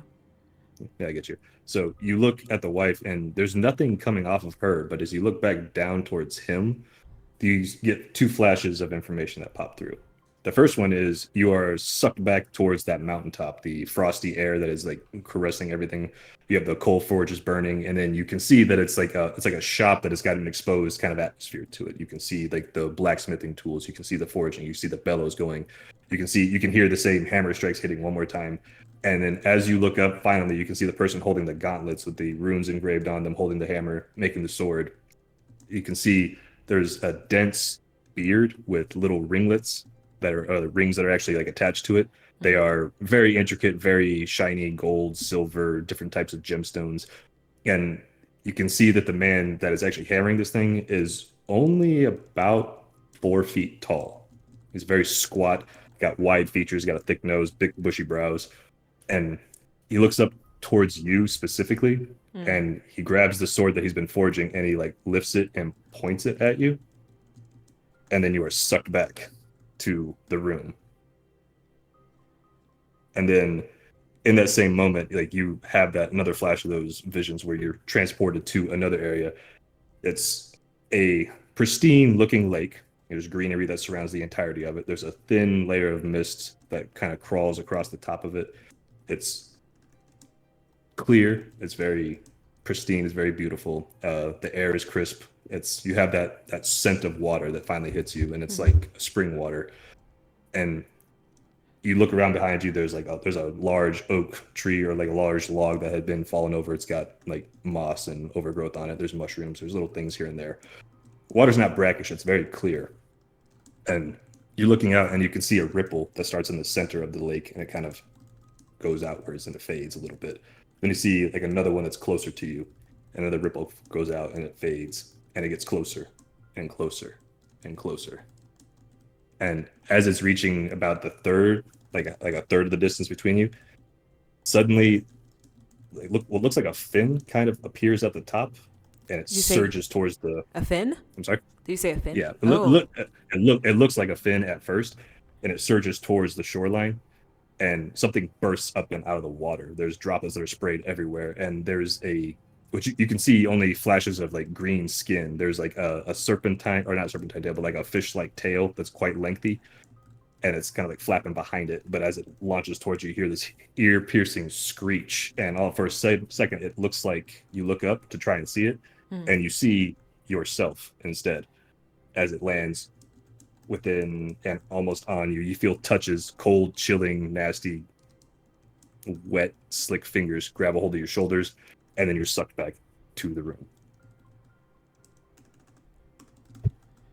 Okay, none of that makes sense. but that's the That's what looking nature. beyond the mist is. That's the Yeah, nature that's of what looking that. beyond the mist is. Yeah. Uh-huh. I just step back. Uh-huh. A bit more confused. Okay. As the nurse called the code, there are other nurses that are coming into the room now as well, and they're sort of like, "Ma'am, we need you all to move out into the hallway, please. We need to get in there." Of course. I step off to the side. Okay. I step out, too. Yeah. Okay. And then as they get in there and they start to work on JB, like you can see he's still coughing up the foam, but they're not reacting like he's coughing up a foam. It looks like to them you're hearing the words like cardiac arrest. They think he's having a heart attack. Oh. You guys can see the foam clearly being pouring out of his mouth. His eyes are bloodshot at this point, and he's like being strangled. He's holding on to his neck, trying to clear it, trying to do anything, and his legs are kicking. He's thrashing about, and they're trying to hold him down, and they're trying to like administer something to him, but it's not working. Oh, snap. And after about 45 seconds, his fight starts to wither and drain, and his legs stop kicking, and his arms stop moving, and he goes completely still. And they're still working on him, and then you see one of them brings out like an adrenaline syringe from the crash cart to try and get him back up, and they go right into his chest bone or breastbone. Mm-hmm. They inject him. Doesn't Nothing work. happens. Doesn't work? No. Shit.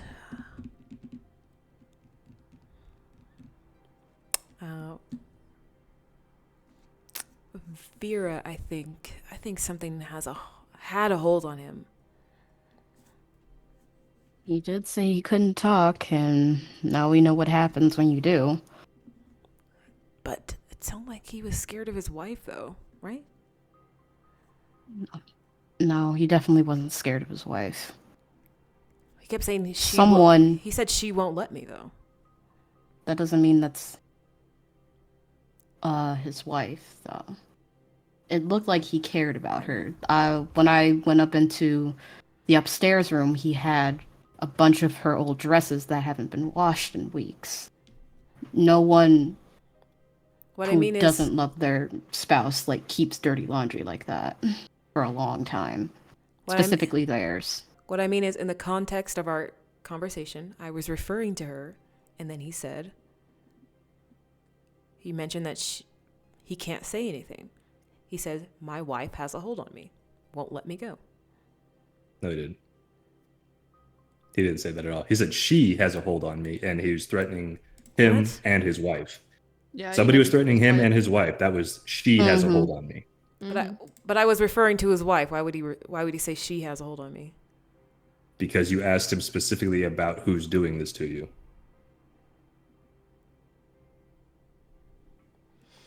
Okay. Like, why can't you speak? Yeah, that's what you were asking. So another woman has a hold on him. Mm-hmm. That's the gist of what you got out of him. Yeah. Okay. Someone that can choke him out with bubbles and hear his conversations when they're not in the room. Maybe some type of contract you sign. Something. Could be. There must be like a you guys gonna trigger word or phrase, and then something attacks. I think we're talking about this as we're walking to the elevator, getting out. I was gonna ask you, are you staying in the room? By it? Okay. Yeah, hush voices, walking and going to the elevator while talking about it. Trying to keep it on the down low. Yeah, exactly. Okay, so Cassia, will you make an investigation roll for me? Yeah, just a strong. Yeah. If you have anything, I don't think you have anything that might help you. You mean you might, but You can look. I I don't know what I'm looking for, or if I'm looking for a person or anything like that. No, nothing on here would work for it. Just make a straight investigation roll for me. Okay. Not bad. Okay, so you get the one clue. So I'm not going to say you would get exposed to danger, but it's just going to be that they're kind of fuzzy for a second. As you're walking with them towards the elevator and you hear those hushed tones, you kind of have this odd sensation where you need to look over your shoulder. And you look back towards the room, and you can see that the nurses and everybody that are kind of streaming in and out. And then for a second, it looks like your old boss from Vault 13 appears to step out of the room, wearing scrubs still, but it definitely is your old boss's face. And you blink, and it's a different nurse's face. It's just somebody else there. But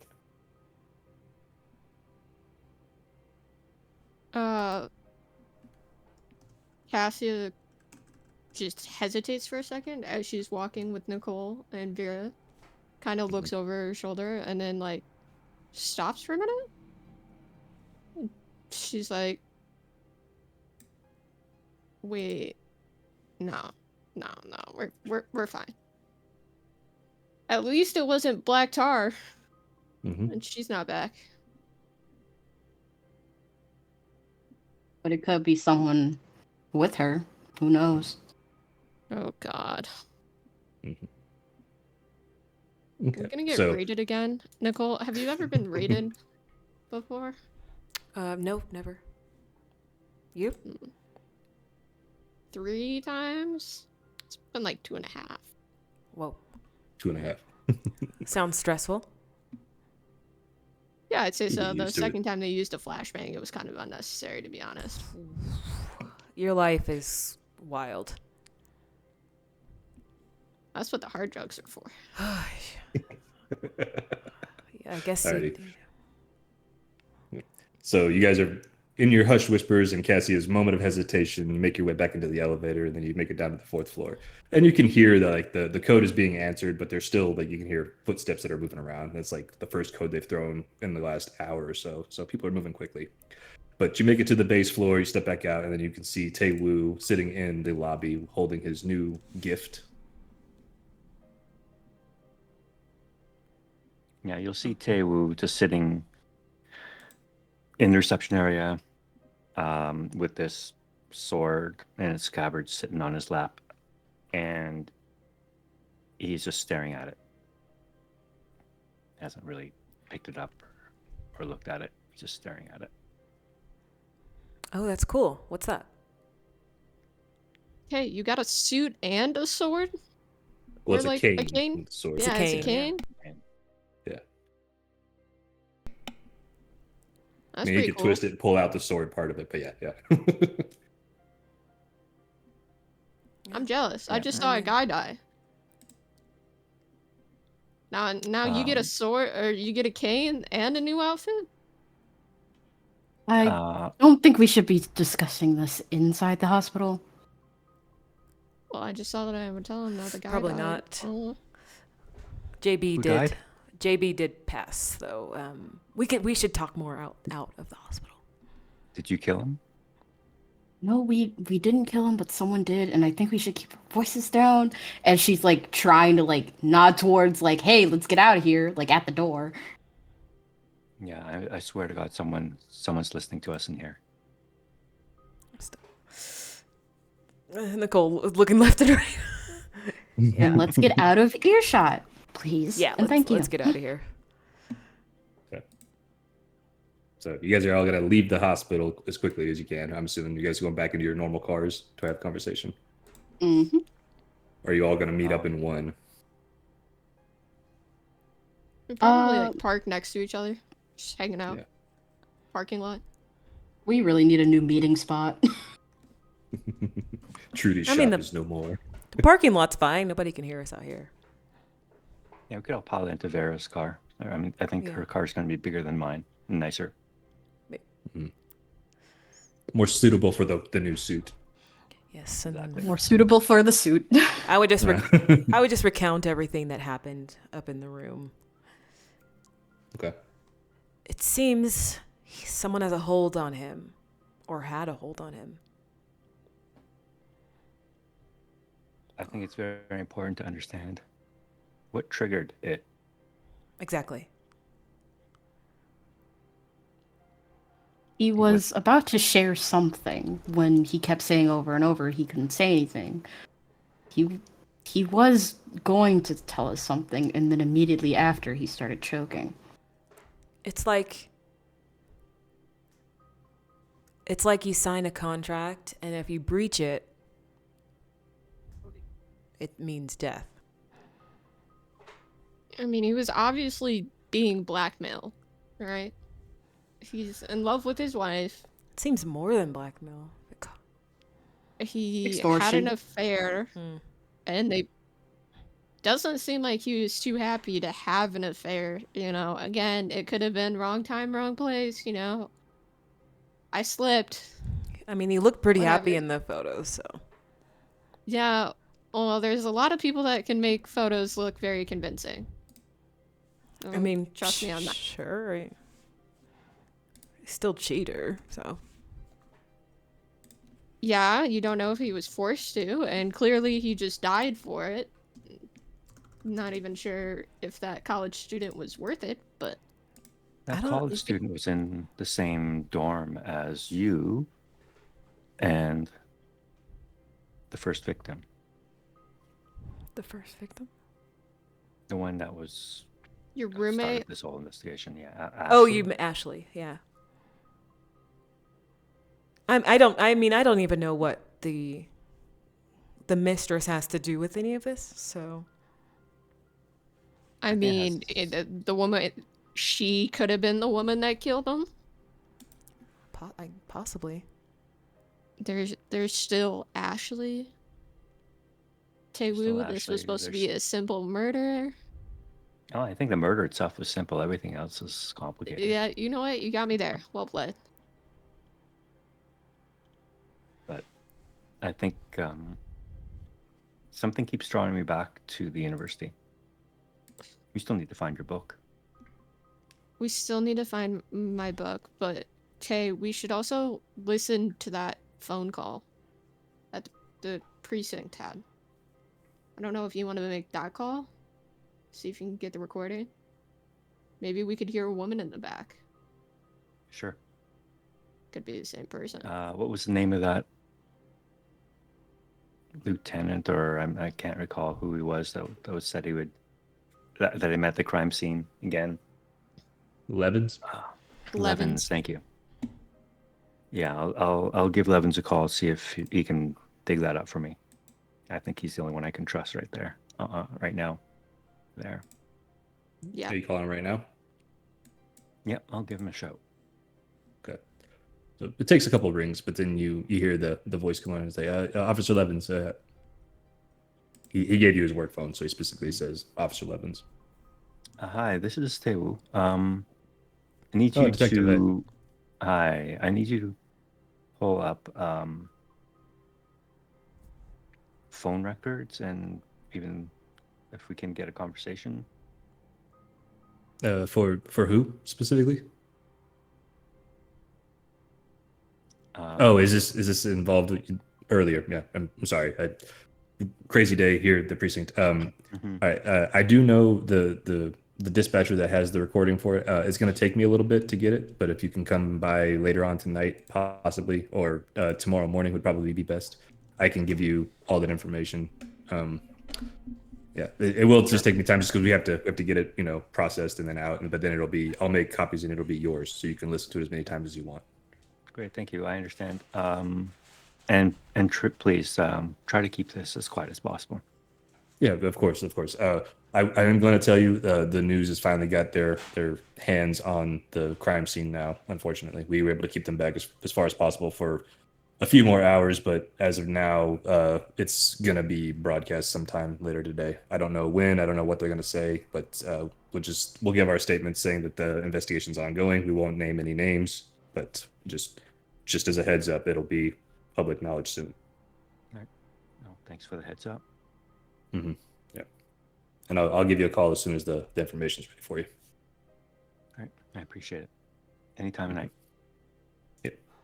All right. Bye. So, with you guys having exchanged all your information, or as much as you can at least, I am going to trigger a downtime for everybody involved, just because you've got stuff you need to do. Obviously, Cassie still has her job. Tay, you can investigate, you can do whatever you'd like. Vera, but this will give you guys a chance to recover as well, just from the battle earlier, if need be. Okay. But before I trigger the downtime, I would like to know where everybody's going to be going. So I'll wait for Maia to come back. But Cassia, during downtime, where are you going to go? What time is it? Is the bar even open? Well, it's a little afternoon at this point. So your bar probably open in an hour or two. Downtime is just, it'll take up like a good chunk of the rest of the day. So Yeah, Cassia would probably go to the bar then and just be in her comfort zone, which is basically where she's just constantly gathering information, whether it be from her coworkers or boss, or the patrons of the bar, the regulars, whoever show up. She really just, that's her version of relaxation. Yeah. And the thrill is just to get more and more information about, unnecessary stuff, necessary stuff. She's on top of it. And so that's part of her routine. Okay, cool. And then we'll cover what you do there. Tay, where are you going to be going? I'm trying to recall from my backstory if I know. No, I don't. I'm gonna go back to the old neighborhood where I grew up Okay. with the cane. Okay. And trying to find the home, the building at least where I grew up. Okay. Vera, what are you going to be doing? Or where are you going to go for your downtime? You going to go check on your cats? Vera actually would like to go back to the shop just to see if there's anything else that we may have missed. Or Okay. is it like, are we like closed off at that location now? No, you can go back. Yeah, absolutely. Okay. So yeah, she's gonna investigate the shop a bit more. Seems like we kind of got out of there faster than she would like. Okay. And then whenever Maia comes back, we'll handle hers as well. But so we will start off with Cassia. So you have gathered all the information, you've at least spoken to them, and then you've kind of split off from everybody. Probably want to cool down a little bit from the grilling that Vera gave you earlier, and then go into your comfort zone where all your patrons and everybody is. Can you describe what your brand new bar looks like and what it caters to? Yeah. I mean, compared to the dive bar, the new bar is kind of a bougie whiskey bar in particular. It has a very modern aesthetic. It's very dark, kind of black and gold themed, and everything just looks expensive. And it has a different clientele than Vault 13. Vault 13 was more of like blue collar workers, probably gang members if you were to ask them in detail. And like other shady figures would come into the bar. But here you would notice that everybody is a little bit more put together. That their lies are a little bit sharper. It's kind of like she's gone up a difficulty in the amount of level of information and like what type of information it is. Okay, cool. And then, so Nicole, I'm triggering a downtime for everybody so that you guys can recover and get to. So Cassie's going to her bar. Tay's going to go to his old neighborhood. Vera's going to go back to the shop. Where are you going to go?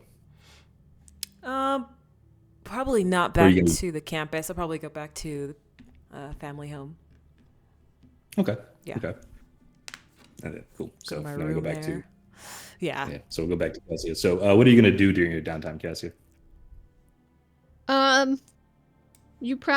Cassie's gonna just be behind the bar, making relatively new drinks, and having this kind of aura about her whenever she does get behind the bar top of people want to tell her stuff. She seems really friendly. She has the power tag great reputation, and I think that really considers, like, she's fast, she's efficient, and she's disarming, and just likes to talk. Okay. And this is like a deep comparison from when like the crew just saw her when she was just silent and like taking in what was going on. Here she's chatty, excessively So so. Yeah, so she was out of her element, at least at one point, and kind of hit in a way that didn't really shut her up, but did shut her down. And now she's back Yeah, in her I mean, element and she's thriving. she definitely didn't feel super comfortable. Hmm. And she didn't feel as, she didn't feel like she could contribute much. Right.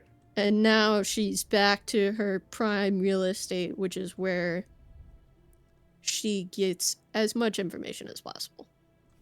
Okay. So you are giving attention to one of your logos. Which one are you giving attention to? Her routine, her see all, tell all. Nice. Okay. Cool. Perfect.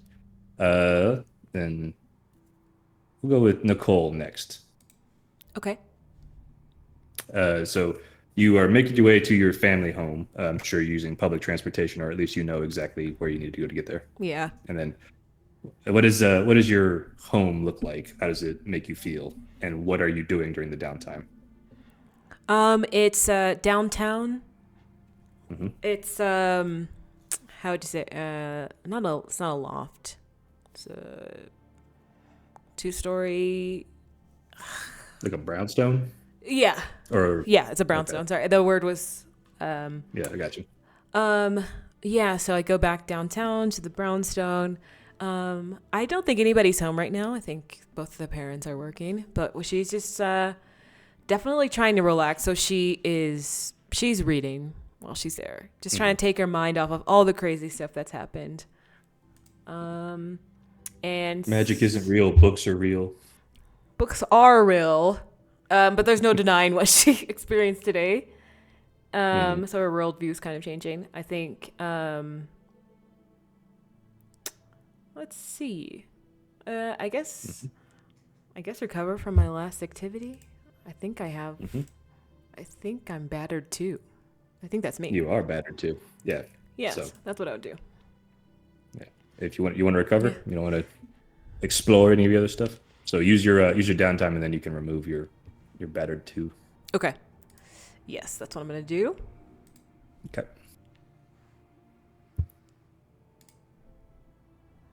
There you go. I think it won't let me because I am a GM. Okay. So I will Here, just. I'll just take it off your. Yeah. Just remove it. You're good. Okay. Okay. Yeah. So So she's just relaxing, and then she's gonna go into the house has a sauna, or the actual rooms that you walk into, like steam rooms or whatever.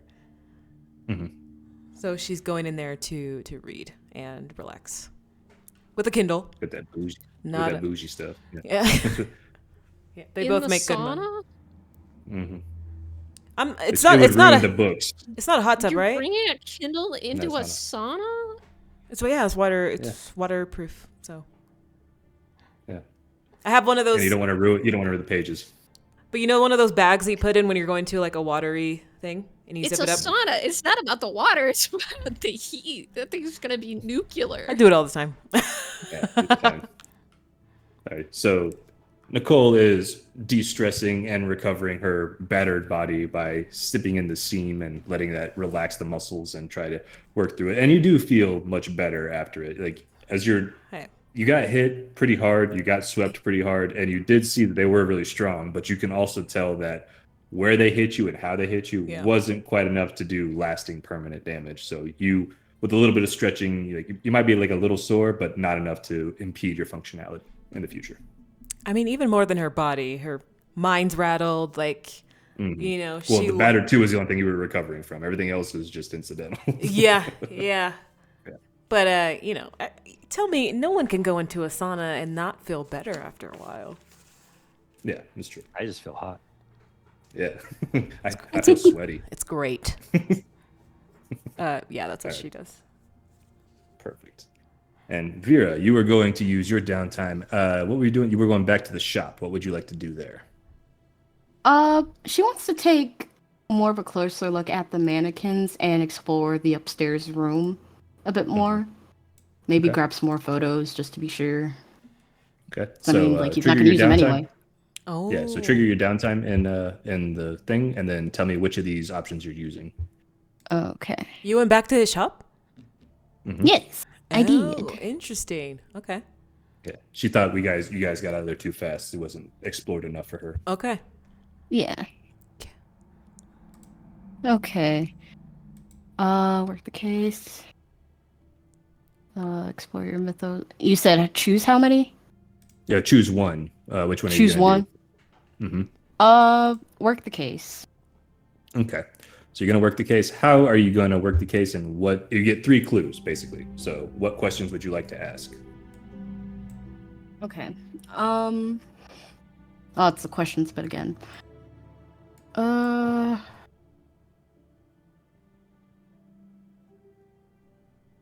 Are there any like old boxes or like bins full of things that haven't been opened in a long time? Like anything that looks like old and has been in the place for a while. Mm, so Specifically in the like upstairs room. okay. So you go up there, and that office door that you hadn't looked in beforehand. You push that open. You do see that there are it's like plastic tubs, but it's mostly full of old photos. Very specifically, like they weren't not Polaroids. They were just that they were well developed photos. But the big sheets that they used to go, like you had to go to like a store to get them printed out and everything like that, and processed. But it's mostly photos of him and his wife, and like whenever they could afford it, a vacation or like their first house that they bought, and the first time like the shop opened up. There's multiple instances of him and his wife, and these just happy moments that build the story of his life, and like how he started from small and then worked his way up, and then he got to the shop, and then it just kind of took off from there.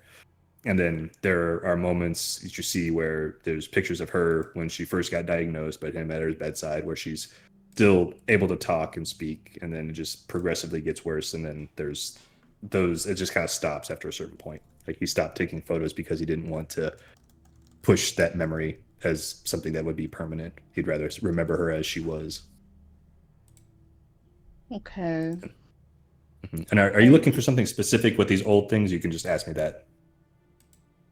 Um, honestly, she doesn't know exactly what she's looking for. It's Mhm. more so of like anything that stands out that doesn't like feel like it would be like in this space, like something foreign Okay. to the space. Okay.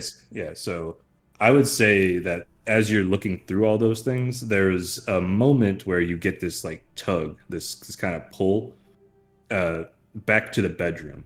And as you do, you go to like where the nightstand is, and you can see that the bed is made. One part of it is kind of sunken in a little bit more, like it's slept on a lot more often, and that's the one that pulls you over there. So you go over to that, and then you manage to look through the nightstand, and you pulling things open, like a drawer, another drawer, and then the final one, you see there is a small, not a ball peen hammer, but it's like a Smith's hammer. It's got a square face, kind of has like an angle that points off of it, and there's an intense glow that comes off of it, and then you look at it, you see, and then you flash back to that moment you were in the dorm room with Nicole. The hammer that was hitting the sword is what you see in front of you right there. And so you get the idea that in your mind, relics exist, like the bangle that's on your arm. You have the idea that potentially this is what caused JB to awaken to the mythos that he possessed. Okay. Like as she's making this correlation, she's like looking back at her bangle and then at the hammer, and yeah, she doesn't carry a purse. She would just have to like hold it in her hand for now. She would try to hold it, but as your hand gets closer to it to grab onto it, you feel like it's almost like static electricity at first when you're about 6 inches away, and then as you get closer, it starts to like grow more steady, and you get closer, and when you get about 3 inches away, you feel zzz, and like like a lightning bolt pops off of it and hits you in the hand. It doesn't hurt you, at least not enough to give you a status, but it does give you a nasty shock, and you realize you probably can't touch it. Hey. Okay. Is she able to take a picture of it? Yeah, absolutely. Okay, she goes to take a picture of it, and sends the message in the group chat to everyone, like, "Hey, found this. I saw this in like a weird vision thing. Does this remind you of anything?" Okay. Like since that Nicole- picture takes it up. Yeah, Nicole will get that text eventually after she gets out of her sauna. But yeah. Am I Alright, in the so, group? Am I in the what- group chat? I would assume. I don't know, I'm actually. Okay. so special. And is that the only weird thing she like finds like in the Mhm. room? Yeah. Okay. For now, like other than like the mannequins and like the other stuff that's in there is kind of weird, but that's the weirdest thing you've been able to find so far. Okay. I know he's not into like more modern technology, but landline. I don't. Mm-hmm. He's got a landline. Yeah, he has for a business. He's got to have one. Okay. She'd like to check through the phones, see if there's any like voicemails that were left or anything like that. He's got an answering machine, but there's as she goes back downstairs to find it, like the landline is near the cash register specifically. It's like because he's going to take his business calls there, and you see that like even though it's on there, it's like kind of like one of those old antique looking ones where it has like sits on the cradle and it's nice and polished. Has the same color scheme as the typewriter you saw earlier, black and gold. Oh. And yeah, but as you pick it up, hear the dial tone, and then you can see that there's like the heinous addition to it would be the the voice recording voice recorder on the bottom to pick up messages. And you hold up the phone and you start playing through them, and you hear most of them are just missed calls from the hospital, explaining, hey, this is the status, we need you to come down, or we need you to sign this piece of paperwork, we need to do this, we need to do that. Sometimes you hear like an order for a dress, or you hear somebody asking about the hours and giving their phone number, but nothing specific sticks out to you. I mean, you do hear a woman that refers to herself as Ashley Wilson a couple times. So the person that has died or murdered. Okay. The person that was murdered. All right. But nothing else. Was that 3? I think. That was 2. You'll have one more. Oh, I have one more. Okay. And then we're back to the same issue. Mm-hmm. I will feel say like you can. Like you don't have to ask questions about that specific. You can ask me, the MC, like what you want to know directly too. Like, what are you hoping to get out of this? Like, Okay. I'm hoping to get out of this like any sort of like clue on who he was referring to, like, or was about to talk about. okay. So that one specifically is going to be rough, but I will give you a solid lead. As you were listening through those messages, you hear Ashley Wilson's voice somewhere, and because she refers to herself, and she's saying, you can hear her call and say, the first time you've ever heard her voice, but you're listening intently, and you hear her, she's describing, hey, Mr. Wilcott, I'm sorry to bother you. Like, I know this is probably off hours, but I do have a dress that I would like to commission from you. Deep, like a nice, that yellow that we talked about earlier. I would like that. Now, my card is expiring soon, so if you would like, you can use my father's card. He has a business that you can call as well. There's a club downtown that he runs, but he will take care of any of the charges that are on there. And then she gives his name, and as she's describing the man, or she's at least giving all these details out, you recognize that the name of the club that she says is Sinners and Saints. Sinners and Saints Club. Mm-hmm. And that's her dad's, like. Mm-hmm. Yeah, and then you hear, so you hear Sinners and Saints, and then you hear Grant Wilson. Grant Wilson. Is the name. Yeah. Okay. All right, that's something. That's something. She's not like she knew this was going to be hard, so like anything helps. Yeah. All right. So as you finished up with your last clue, though, the door opens up, and you hear the bell ring. And you're down there by the cash register, so there's no hiding or anything like that. But as you look up and you see entering through the doorway is somebody you know, actually. You see Miles. Cassia. Cassia? Hey, Vera. Sorry. And she like looks behind her, and you can see she looks kind of defeated. but she doesn't look well either. She looks like she's almost on the verge of crying. She kind of closes the distance from me. She's like, I was gonna go to work, but Cassia saying you know, sorry. what you said earlier is really messing with me right now.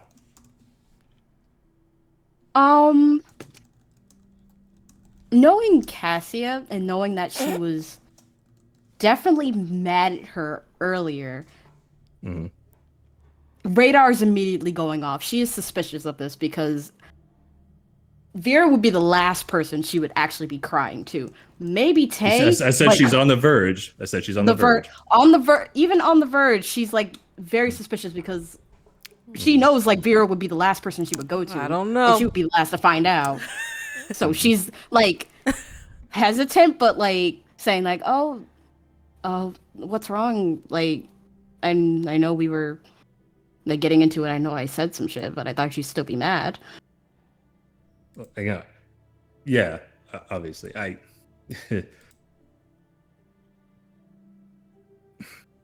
And she like looks away, and she looks back to her. He's like, I understand why you said what you said. I do. I really do.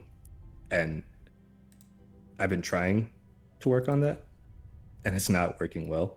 I'm pushing you away. I'm pushing Tay away. I'm pushing everybody that comes near me away. And I can't seem to stop that. I mean, That's not Cassia. you can speak to a professional. No. Last time I did that, they made me bawl my eyes out. And I don't like doing that either. I don't like feeling what I'm feeling, and I want it gone. Does Vera know if Cassia went to She a doesn't. therapist? She You would get the sense that Cassia might have mentioned a goober driver. I don't know if Cassia, would you have mentioned a goober driver to any of them?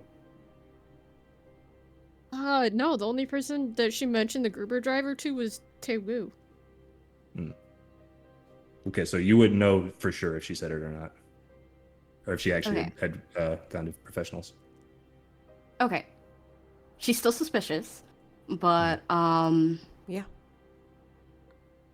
but she's gonna play along with it. She's like, well, I'm always here if you need to talk. You know that. I say that constantly.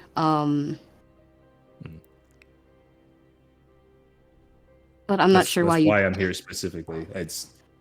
You've said it enough. It's stuck in my mind. I'm not trying to. I don't want to go to a professional because professionals don't know me. They don't know how I talk or how I do things. And you, more than anybody, are the person willing to call me out on my shit.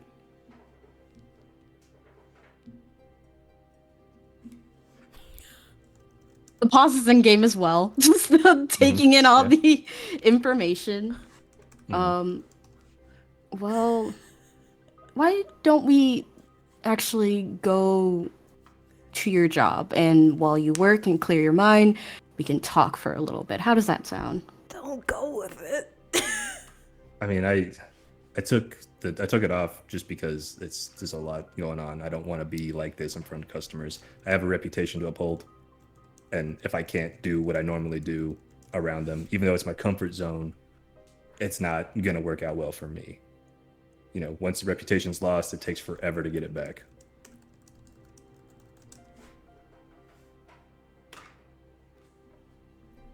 Okay, then where would you like to go talk about it? I mean, we can go to your apartment. We had a discussion in the car that I felt was unsatisfactory, but yeah.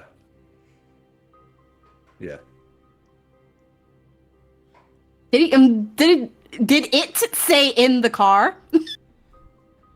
Yeah. What car? Like, so here's What the thing. car? Your car. What? Is she is fate? Is this Cass you're talking about? Vera confessing her feelings? Yeah. Oh Very yeah. specifically. Vera, go ahead and Oh. talk to this Cassia. Oh. Wow. Um, Okay, Look, so you see Cassia like take a step back. So you know what? I was probably wrong. no, it's okay. We can talk about it. Knowing full well this is bullshit. Knowing full You well. don't. You don't. But No, She has not a completely. She has a But feeling. it's like She got a feeling. she's definitely got a feeling, Yeah. considering how earlier went. Mhm.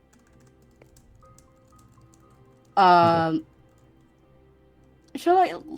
We can go to my place. I can give you a ride. All right, yeah, I don't drive, so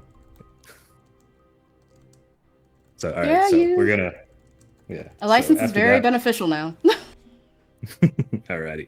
So we'll have Vera and Cassia leaving the shop and heading into the car, and then to head off to her house.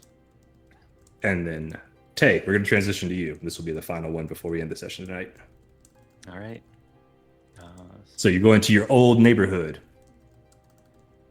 Yes, and I'm going to be doing Explore Your Mythos. Oh, nice. Which one? King of Thieves. Ooh. Who am I? The mystery is am who am I? Okay. So, Now- yes. You had a Go question? ahead. Yeah, no. Okay. So you're exploring it. How do you explore your mythos exactly? Well, it's a series of events that will take me through the night. I'm going to first go to the neighborhood in the building that my earliest memories are from as a child. This entire time, I'll be holding the cane and feeling its weight, and looking up at the building, trying to remember any kind of memory that I might have of my mother. And likely there would be nothing. I sit there for an hour, maybe longer, just trying to remember anything about what might have happened to her. And now, with the death of my father, I likely won't have any answers to that ever. After spending some time there, I'll get up and start making my way towards where we moved to when the business started doing well. Moved into nicer digs in the downtown area. Bought a nice big condo there, like my parents, my father did anyway. And as I'm walking, it'll be probably later at night. I'm using the cane now to start. Just kind of not.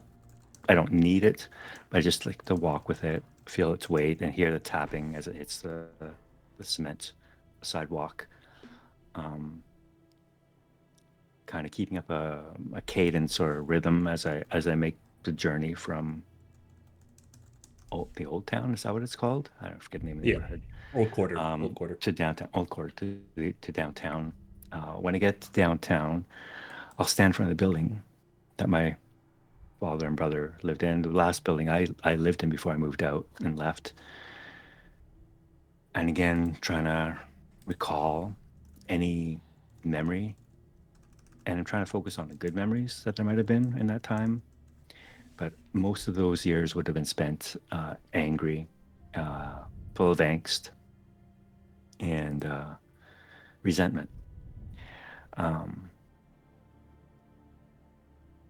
Then again, I'll think of the passing of my father, the mystery of never being able to understand what happened to my mother. I'll look back down at the cane. If this really is the last thing I have of her, I realize it must be part of me, in a sense, if she wanted me to have it. So at this point, I'll unsheath the sword and look at the blade. I study the dragon head to see if it brings back any memories to me at all of what it could mean, what the powers are of this weapon, of this object. But I won't dwell on that too much, because I realize at this point now that chapter in my life is over. With my father dead, my mother missing and never to be found again, and this is all I have left. I'm not even considering the fact that I have a brother. That's You don't exist. You don't exist. No. So I'll sheath the sword again, and I have one place I want to go before the sun comes up. What's that? I will make my way to Cassia's home. Okay.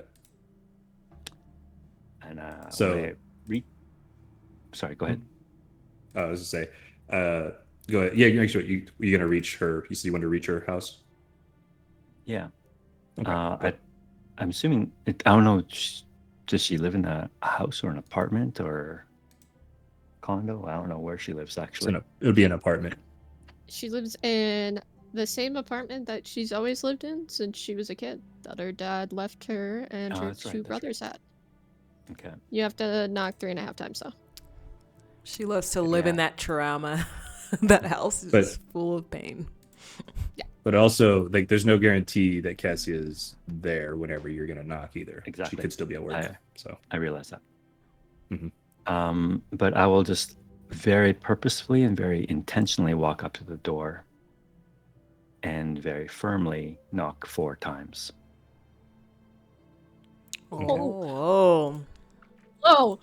Whoa. Take her out to drink first. All right. Jesus So Christ. as you've made your way up the stairs and you've had this very determined walk to get to Cassie's apartment, and you knock very firmly those 4 times. As you're knocking, you get 1, 2, 3, 4, and then you pull your hand back and you look. On the cuff of the suit shirt that you're wearing, you see the JWB that is stitched there, and you see it pulse and shift and turn into the runes once more. And for a moment, that catches your eye, and then you hear